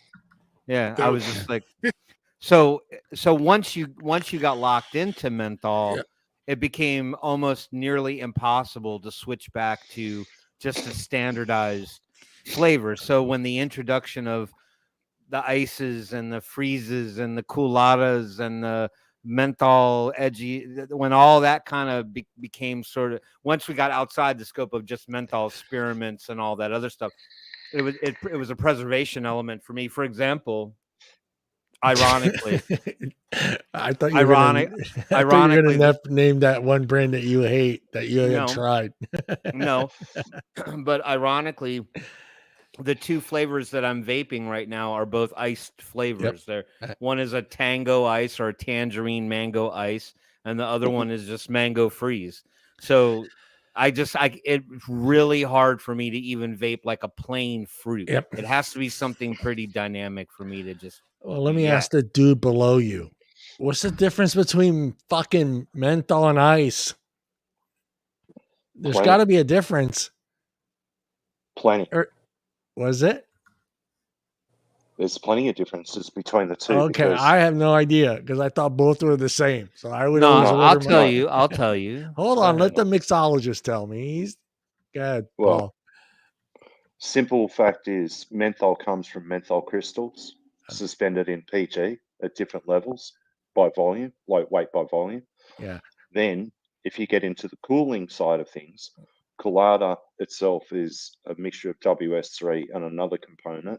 Then you go into WS5, 7, 12, 23, 30. They're all different variants of cooling. Big difference. Menthol is menthol. That's why Paul's on the show, baby. That's why Paul's on the show. I don't know that, like, when I vape it, I can't tell. It's all nasty. Yeah, well, menthol. Winter, I get a little colada kind of vibe going, but yeah, for the most part. But the other one's wintergreen. I can taste the difference. Yes, thank you, Paul, because those are the three I can taste the difference between wintergreen, menthol, and ice. Ice to me, I'm out of the ball game. I can't do ice. It's just too much. It's too intense. I will stick to wintergreen and menthol. Just the ice for me is just too intense for my throat. Spearmint. Does that sound about right? Yeah, spearmint said, yeah. Addy, who was that one? It was a commercial liquid and it was based on wintergreen. It was like a chocolate cookie, but it had a definite wintergreen note in it. And I cannot remember who the liquid was made by now, but it was beautiful. Oh yeah, I'm sorry. You're right, Addy. Mint. I forgot about mint. Mint is kind of right up in there. It's kind of in that same category with the ice and I'm trying to think who's the one that I like. Mucho mango. No. John, mint. Was it the green label you're trying to think of? It was straight mint, like a yeah, I think so. It was. Who was that?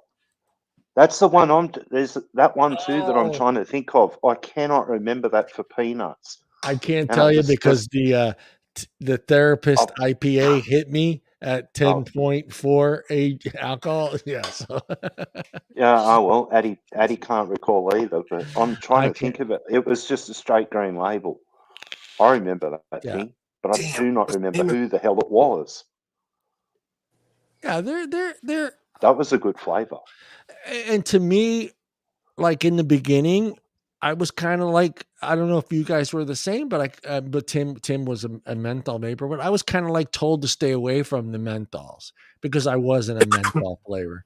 And I did start, and I did in the beginning, of course, like Tim and I think most of us that are out there, we started with blue. I started with blue, and I found that the cherry flavor worked a little bit better, and the menthol worked a little bit better to help me with my cravings than did the tobacco.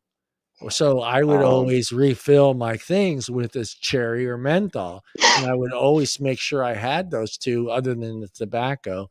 So I'm sure a lot of us, and that's the thing that kind of, I want to pull, I don't have a lot of hair left on my head like Tim, but I want to pull the hair out of my head and just, I don't understand it, how people that are not smokers and that are not vapors just don't understand how important flavors are to them every fucking day on what they purchase. And it's just, to me, okay, if you don't want to clarify this as harm reduction, that's one thing. But to take away flavors is a whole nother fucking ball game, because your whole life revolves around your choices to flavors. You know, what soda you buy, how you want your fucking steak, what potato chips you choose to eat. Do you have hummus? Do you fucking choose this dip? I mean, everything. If you go from beginning of your morning to the end of your day, everything that you have chosen throughout the day is based on flavor. You don't fucking drink a cup of coffee you dislike. You don't eat a food you don't dislike. And for them to use flavors against us as adults pisses the fuck out of me, because every person in the United States of America, I know it's the July 5th, it's the day after the big day, but do not take the time to realize that everything they have chosen throughout their whole fucking day is because you enjoy those flavors. And they don't. Yeah, go ahead. You realize it. They do. They have a different narrative. It's not. It doesn't matter about flavors. That's just the crutch. Yeah, that's just the piece. Yeah. But I'm not talking about the ain'ts, though. The ain'ts use that against us, but I'm talking about the regular Joe Blow. The guy that gets up at fucking 6 o'clock and goes to work from 9 to 5, or that guy. And that guy should realize to himself is just like, if they can do this to vapor, they could do this to my fucking cup of coffee. They could do this to my bag. Who wants to go to the fucking store and only buy plain potato chips for the rest of your fucking life? Who's going to be that guy? None of us. None of us are going to go, my only choices are plain salted potato chips. Fuck no. We want fucking nacho flavor. We want sour cream and onion. We want fucking nacho flavor. We want all that stuff. But people don't understand that this is helping millions of people all over the world stay off of cigarettes. And it's based, a lot of it has to, a heavy, I can't put a number on the percentage of why it is so effective that we have the decision to pick different flavors. I can't really put a number on that, but it's a big part of why we are successful in our journey through vaping, is being able to find that one flavor and move on and move away from smoking.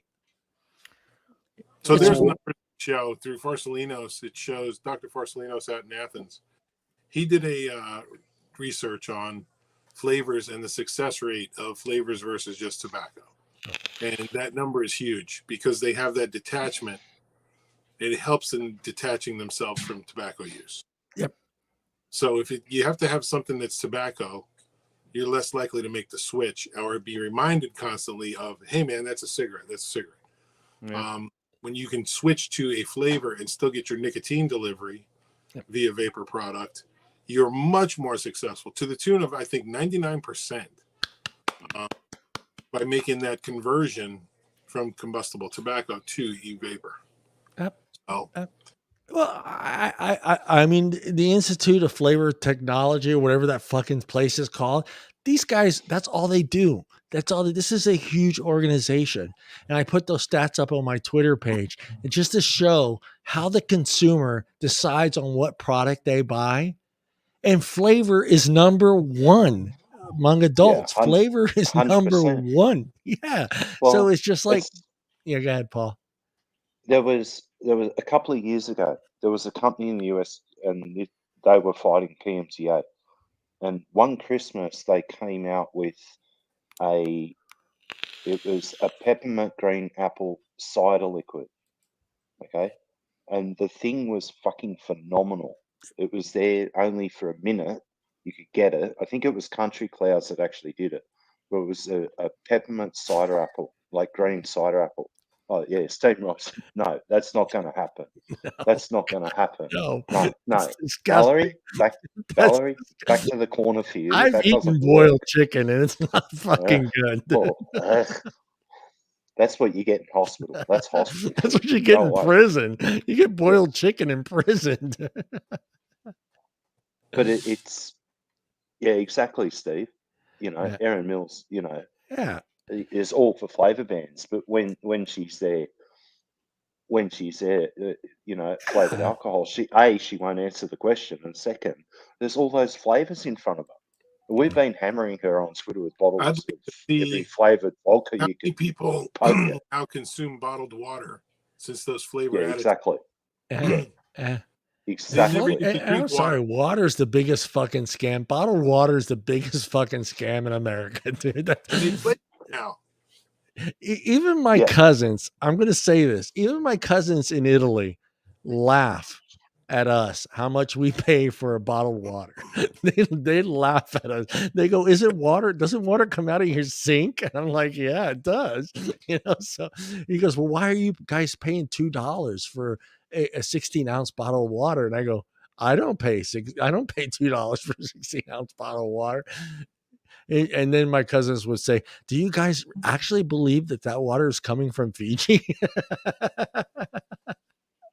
I go, "Hell, I don't know. I don't buy Fiji water."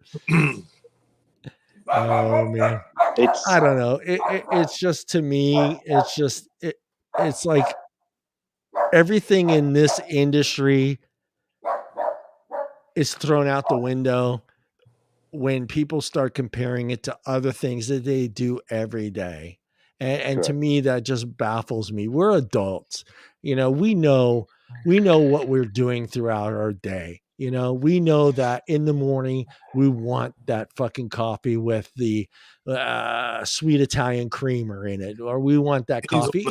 Granted, there's some of us that want, black coffee with sugar. Yeah, there's a few of us that are still out there that want it. But, there's a reason that companies like Starbucks are selling this shit ton out of fucking salted caramel macchiatos or salted caramel frappuccinos. It's not because, it's the new thing. No, people enjoy that flavor, and they will go to the ends of the earth to find that Starbucks that has that crunchy caramel frappuccino available. And it just doesn't make any sense to me that people outside of our community that are not smokers, that are not fucking vapors, don't seem to put one and one together and realize, hey, I get it. I see why it's so successful. You're giving people what they want. You're giving adults what they want to help them get through this process. And I'm sorry, one thing that we've talked about it before, but there's one thing that I have noticed that is the same with everyone you ask outside of the smoking and vaping community that have never smoked. Now, I'm not saying the ex-smoker that has quit, because this is a different guy, but the person has never had a cigarette, never vaped, knows how hard it is to quit smoking. Where there are a few of the smokers that go, well, fuck it, I quit. I cold turkey. They're a very small percentage of those cold turkey motherfuckers. But those people that have never smoked, have never vaped, will tell you it's a pretty hard process. They understand that it's an addictive substance and it's really difficult to quit smoking. But there are those smokers that go, I only know a few, and I'm sure everybody on this panel knows at least one or two people that will say that, well, I just quit like one day. I just said I was done. I cold turkey. I didn't touch a cigarette again for 25 years. Very few. But you see where I'm going with that? Yep. It blows me away. It blows me away. They understand that, the non-smoker, the non-vapor understands that this is a difficult thing to get past. So, John, they quit smoking cold turkey, but they kick their dog every day. Yeah, they beat the shit out of their car. They're screaming and yelling at every fucking stoplight. They're alcoholics, whatever.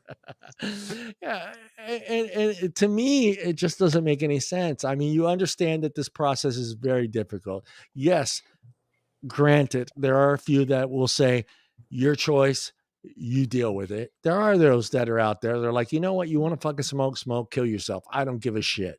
There are those people that are out there, but they know that nicotine isn't an easy substance to get by, especially if you've been a smoker for, God forbid, 5 years, 5, 10, 15 years, 20 years. It's a difficult process. The biggest thing go ahead. Is give us a choice. Yes, thank you. Quit cold turkey. Give me a choice of harm reduction. You want to Give me a vape choice. 230 menthol? Do it. Yeah. Do whatever you want. We're damn adults. We should have a right to choose. Yeah. Just keep the products available. Simple. And you're ready for this. I might piss some people off out there. So sit back and relax. I'm going to say this statement. If it pisses you off, I'm sorry. But there are heroin addicts that are out there. If you took away every harm reduction that a heroin addict has and made it a liquid form substance that they had to take, do you think that the heroin addict would take something that tastes like shit or something that tastes like strawberry fucking shortcake? Which one of the heroin addict going to actually keep using? I'll take the strawberry shortcake. Thank you. The heroin addict's not going to go, this tastes like shit. I'd rather go back to the heroin. That's the same thing we run into. Why would I want something that tastes like something that I'm trying to avoid? I get it in the beginning to kind of wean yourself out of that. But eventually you need something different. You don't want to constantly keep tasting a fucking Camel cigarette. You want to taste a different flavor. And it's the same thing with the heroin addict. The heroin addict doesn't want to taste. I don't know what heroin tastes like, so I'm not going to suggest what it could taste like. But if the liquid form substance that they needed to get off of heroin tasted like fucking dog shit, guess what? They're not going to take it. But if it tasted like a fucking, I don't know, cannoli, I'm Italian, a cannoli, there's more likely that fucking heroin addict is going to take the cannoli shit, right? Yeah. I silenced the group. No, you 100% cannoli. Yeah, I'm taking cannoli. Strawberry shortcake, whatever it is. Yeah, I mean, it just doesn't make sense. We don't go into the supermarket and go, can I have the blandest fucking, chicken nuggets you have? No, we don't. We look for the best chicken nuggets or the one we can afford. Maybe it tastes a little different, but we're still looking for flavor. No matter what we do in life, we're constantly looking for something that we enjoy eating. Well, Tim, say hello to a new name that I just saw out there. Where is it? Where'd it go? LabWorks. A bastard is now. I think flavors are a no-brainer. I mean, especially like when you're just take vaping out of it and you're sitting there and you're watching TV and some commercial for hold on, John. I didn't say nothing. I know. Just good. You watch a commercial and some new food comes out onto the market that you're like, oh, I might not have tried that before, but the flavors sound interesting to me. So it encourages you to want to try it. So back when we started, we didn't have choice. We had maybe 2 other flavors outside of tobaccos and menthols, because I'm not even really sure what the vapor industry understood at that moment in time, what it was really going to take for us to transition. It was more about not shooting a shot into the dark, but like, let's give them the safer thing and make it a reasonable transition over to, to vaping, at least give you a relative experience. I think that's what they were trying to solve for initially. And then when they saw that, when they were looking at their sales numbers and are like, hey, they're not buying our RY24, they're buying our cherry and they're buying our peach all the time. Yep. Flavors definitely has something to do with it. So let's make more flavors because that's what's selling product for us. And then I think the statistic essentially made itself. Tim gets this right here for that. Where is it? There it is. Exactly. And the same thing applies to the milligrams. I mean, Tim brings up a great point. That's why there was a point in time in the vape history that it was virtually impossible to find 12, 18, 22 because this shit was gone. Everybody was vaping 3, 6, and 9. You went into a vape shop, it was 3, 6, and 9. That was it, right? Well, what changed that game was the progression of the hardware that was coming along. So, because I mean, when we were first getting into it, like we're looking at the bottles and we're looking at the package, like how much nicotine is in this? We were finding out that it was somewhere around the potency of a cigarette. Yep. And then when we got into vaping, the majority of stuff that I was buying initially out of the gate, liquid liquid style was like 24 and 36. Right. But that's because everything we touched was MTL style. Yep. So the higher nicotine contents were reasonable. But then RTAs and RDAs and all that shit started showing up, and bigger clouds and bigger pulls and all that stuff. And then people are like, you can't do that 24 anymore, bro. Your brain's gonna fucking explode. So that's when everybody went to like 18 and 12, and then it got better, and then it got better, and that got to the point we're at now. We're like, a 3, 3 and 6, 3 and 6. It's funny because it's 3, 6, or 50. There's no in between. There's there's 25 and 35, 25 and 35. 18s and 24s, man, and 12s. Yeah. That was my beef. I was just like, I talked about it before on the show, but I tried so hard to get myself down. You know what I mean? I started at 18. I worked my way down to that 3, and I was I was a big part of the Zambo Box page. I was a big part of that community. I was always posting. I was always talking. And then I started seeing the guys that were so happy to get down to 3.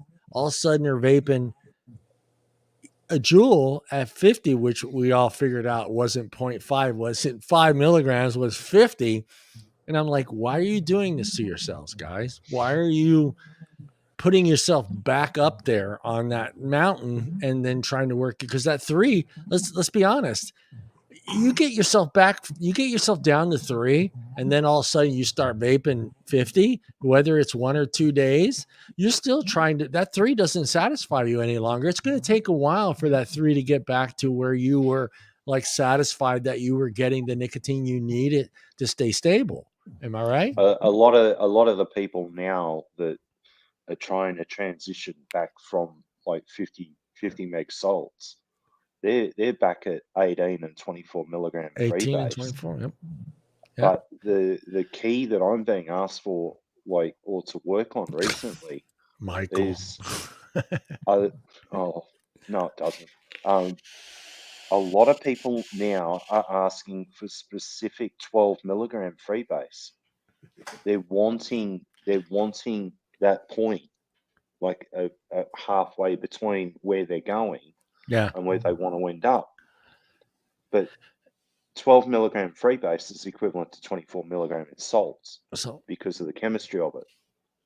Okay, so the salt, very, very quick intake, uptake, but the half-life of it is nothing in comparison to a freebase nicotine. That's why I'm not really a fan of salts these days. I prefer freebase. Really good.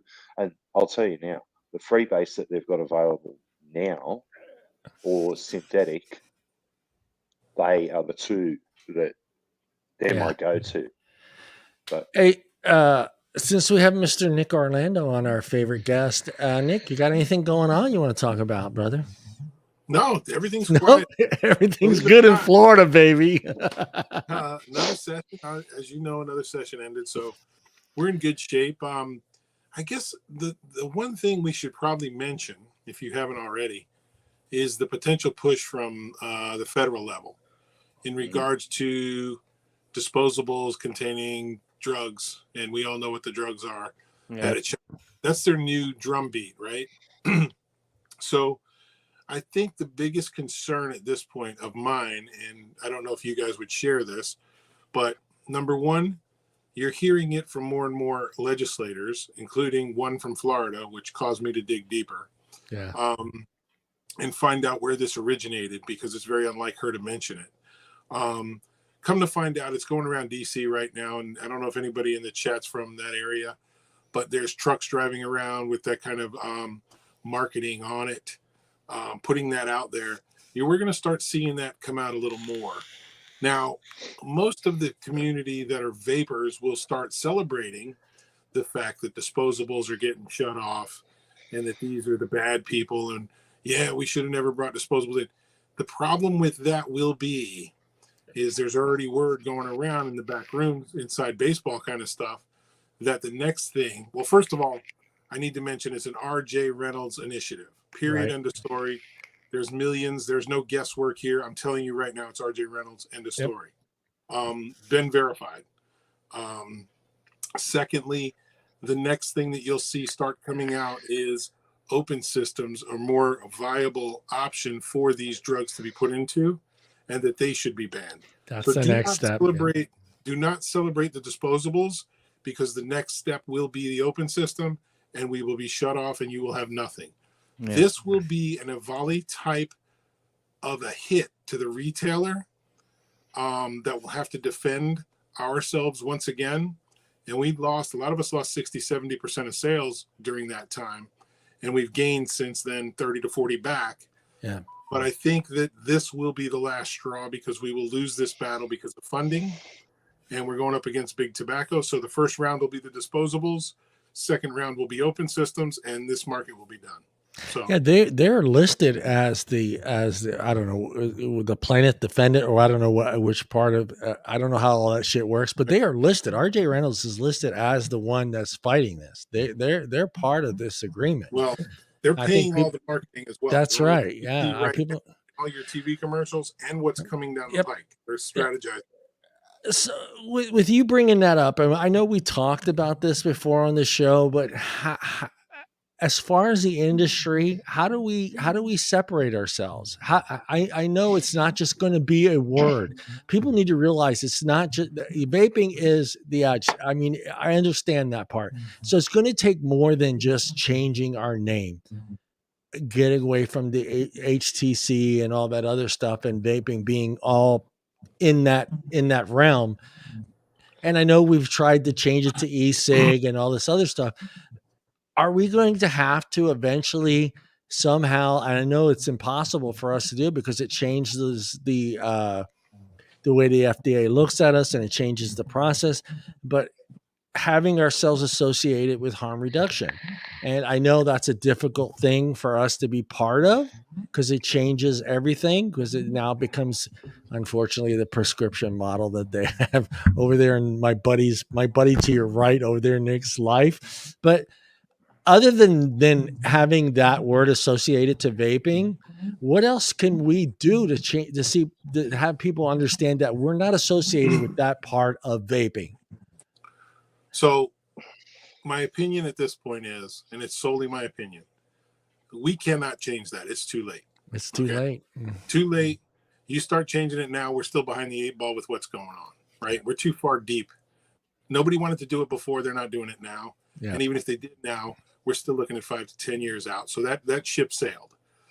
The other ship that sailed, unfortunately, is everybody getting behind one industry group at a federal level to fight in unison with one message, one voice, one mission.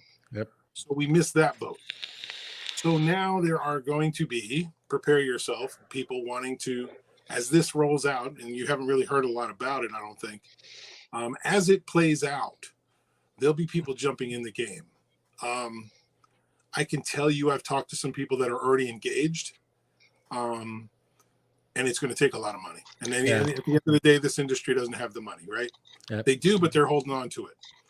Consumers, you can't get too involved because there are consumers. I'm a consumer. My voice in Florida, my voice at DC is not going to be enough. The only thing that's going to be able to stop this train for retailers and consumers alike, and manufacturers, is a substantial amount of financing to back one initiative.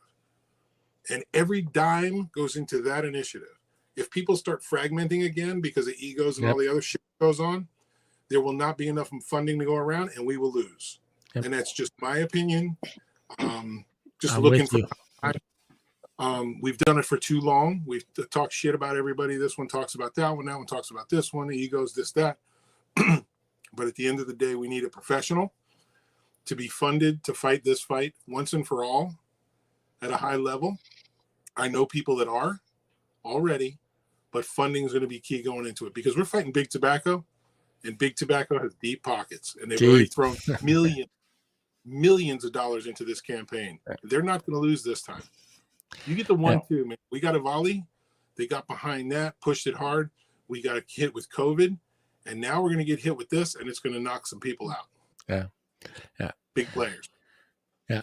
I mean, news. I'm just being real. Yeah, I mean, that gets me back to my point. It's ridiculous to me that people see that this is going on by R.J. Reynolds and Philip Morris and these other companies, and it's just like you already had no trust in these people in the beginning, and now all of a sudden you're putting all your money into the and trust into these groups that have lied to the United States and to the world for years. What cigarette smoke? They found the perfect storm, right? Yeah. They found the perfect storm, and I'll say it. I don't give a shit. They found the perfect storm in the Chinese, because both sides of the aisle are worried about China, right? Yeah. Both blue and red. First of all. Second of all, it's all about the kids and fentanyl. Yeah. And both sides of the aisle are on that. How bad of a problem is it? I haven't even heard about it on the news. How bad of a problem is what? The fentanyl and the disposables. Well, it would be in your bigger cities. No, I know, but I'm just saying. Nothing. I mean, zero.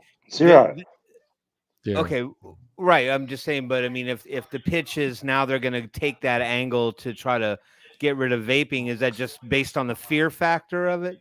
Of course. They don't know if it really truthfully exists. It's just some shit they heard at the water cooler. They know it does not exist. They know those products have been made and continue to be made in China and other places. They get put together. They are a sealed product. Yes. When they arrive in our country, they're in a box, typically with the airflow sealed and the mouth tip sealed. There is nobody getting in there and injecting shit into there. Right. They know that. But the problem is where I was going is both sides of the aisle have hot buttons, China, fentanyl. That's all they need. They don't need the rest of the narrative. They've got the two things they need to push that narrative. And how many people do you think are going to bite into it? Everybody in legislation, until we get onto them, until we get in their ear, then they start looking at it. And there's some reasonable ones, but there's not enough.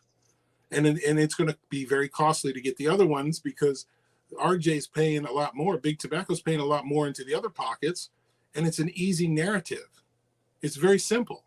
Let's just end it because it's China and it's fentanyl and they're killing our kids, period. They like vapes. Kids like flavored vapes. China's sending them over and they're ingesting it with fentanyl. And our kids are dying. Should we be prepared for a slew of fake bullshit stories on social media about how somebody ended up in the hospital because they vaped fentanyl? Absolutely. It'll be a 12-year-old kid who had an aspiring athletic career and they just were hanging out with the wrong group of kids and somehow they got their hands on a fentanyl. You still hear about pop. How true was that? No, I know. Well, we still get the bullshit stories every now and again. It's not as frequent as it used to be, but we still get the dumb stories about, the kid that, had lost both of their lungs to vaping Juuls and stuff like that, and we rinse and repeat. We get out there on Twitter and we're like, oh, it's bullshit. And we parrot the same shit that we've said for the last, 2-3 years and stuff like that. I'm just saying, I can't wait for this whole slew of tainted disposables that, were found completely laced with fentanyl. And it was enough to kill an entire community. And it's just, you got to be kidding me. As sad as it is, it's coming.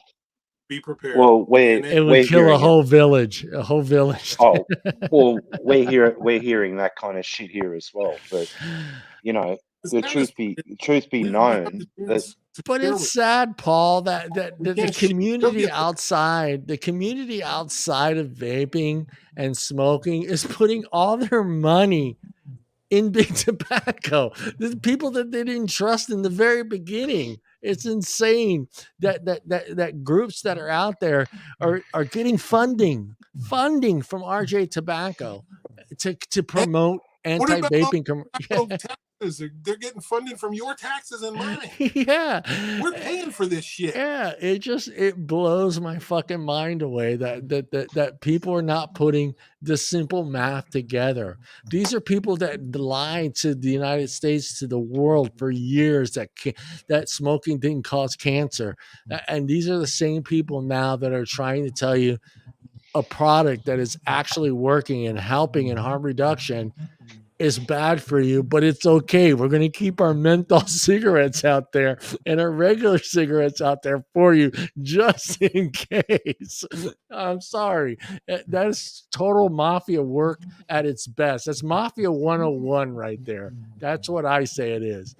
You gotta Mark the calendar. 30 days from now, let's see where we're at on that messaging. Yeah. It's insane. I'll be watching. It's insane. It's insane. I mean, I don't want to get into it anymore because we're at the 2:04 mark. Tim was looking like he was really thinking hard there for a second. I thought he had something really powerful. It's no. I just, I'm dumbfounded like everybody else when you see everything that's out there on the airways and the shit that we have to unfortunately consume and just kind of chuckle to ourselves. But the impact that it has to those who aren't in the vaping game is where it makes me the maddest. It's like, stop feeding these people lies, because why people believe the government on anything anymore is beyond me. Like, why do you think these people actually give a rat's ass about you to protect your best interests? They don't. It's all for their own personal self-gain.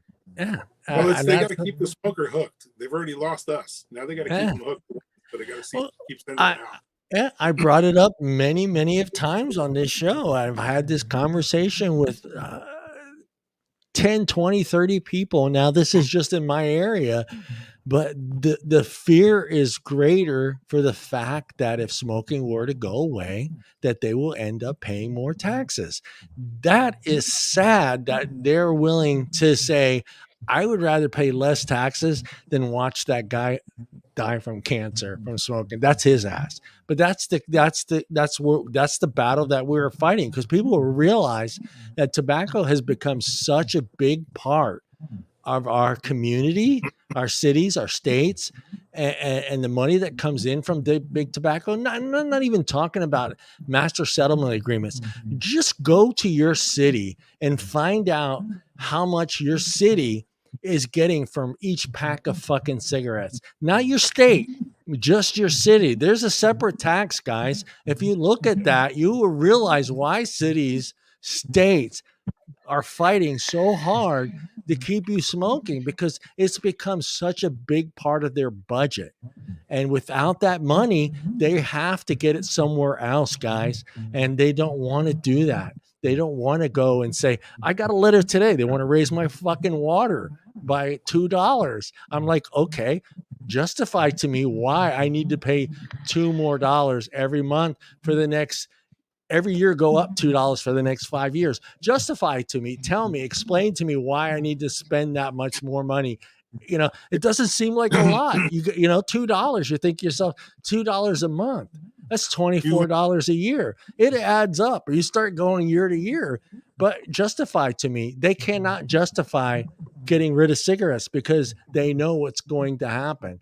If they take away the millions of dollars they're getting from taxes every year from a pack of cigarettes and have to try to find it somewhere else, those politicians would not be in office anymore. They would not. And they don't want to lose those spots. You want to lose that cushy $110 a year job for being a city councilman? No, fuck no. So there you go. I mean, it's sad. The retailers, how much money they make on a pack of cigarettes they sell. Yeah, the retailers make nothing. Nothing. They're banking on you buying the soda, the bag of chips, the gasoline, the candy for your kids. That's what they're banking on. Yeah. All right, guys, we are out of here. Thank you again, everybody. Sorry about Jay Love not joining us. We will get him rescheduled and back on the show. He's got, he wanted to come on when he had enough to share about the process that's going on through Five Ponds. So when he gets that all figured out, he will be joining us and kind of give us a gist of what's going on with Five Ponds. There's a lot of pieces moving there. So I think they're still available. I think still, right, guys? The website's still available for U.S. shipping. So you can, if you're a U.S. shipping is done. Shipping is now, it's done now. It's done. So don't go to the website. It's done. No, but Jay and the rest of the crew at Five Ponds are still distributing to retail sides of things, but also internationally, but they're working on something that's in the pipeline right now, because the team at Five Ponds are not going to give up. No. Trust me. I know Jay and I know the crew there. hey, I'm not going to give up. They were that one brand in the beginning. Everybody's like, you got to try these. 1213, 2013, 2014. That was like, oh my God, you got to try this. You got to try this. You got to try this. It's like, dude, at that point where I was so new to it, I was just like, it's fucking e-liquid. It all tastes the same. Strawberry, tobacco's tobacco. And then when I did hit it for the first time, I was like, okay, I get it. I was again, I bring back that smooth flavor, that smooth hit. So you do get that from quality products. But again, hey, thank you everybody for joining us. Thank you, Nick, for coming on, our number one guest. It's always a pleasure having Nick on the show. Timmy, Paul, and next week, trivia. Is it next week? Trivia is next week. And I'm not sure. It will be Tim and Paul versus Ali and Phillip. We'll win again. And each one of the guys get to bring a guest. So there will be a guest added. So Tim and Paul will be able to bring a guest. You're muted, Tim. I love what you have to say. Go ahead. And I said Paul and I will have to figure out who our secret weapon will be. Yeah, secret weapon. Bring your secret weapon in. I have the questions, and I'm going to tell you right now, I did not go easy on these questions. So they're not these typical easy questions. You're going to have to use your fucking brains. So no drinking alcohol while we're doing the trivia test. But I want to thank everybody out there. It's always a pleasure seeing you guys out there in the chat. Mallory, Addie, Steve, Nick. I can go on and on. James. Who else is on there? Peggy. Who else, Tim? Just say a bunch of names. I'm sure all you people. Always a pleasure seeing you guys. We will see everybody next Wednesday. And again, it will be trivia night, and it should be a fun night. Again, thank you, Nick, for coming on with us. It's always a pleasure having Mr. Nick Orlando from this. Is Florida the Sunshine State, right? No, yeah, the Sunshine State. There we go. Good night, everybody. Let me get the right button. Hold on. Oh, Tim's waving over there.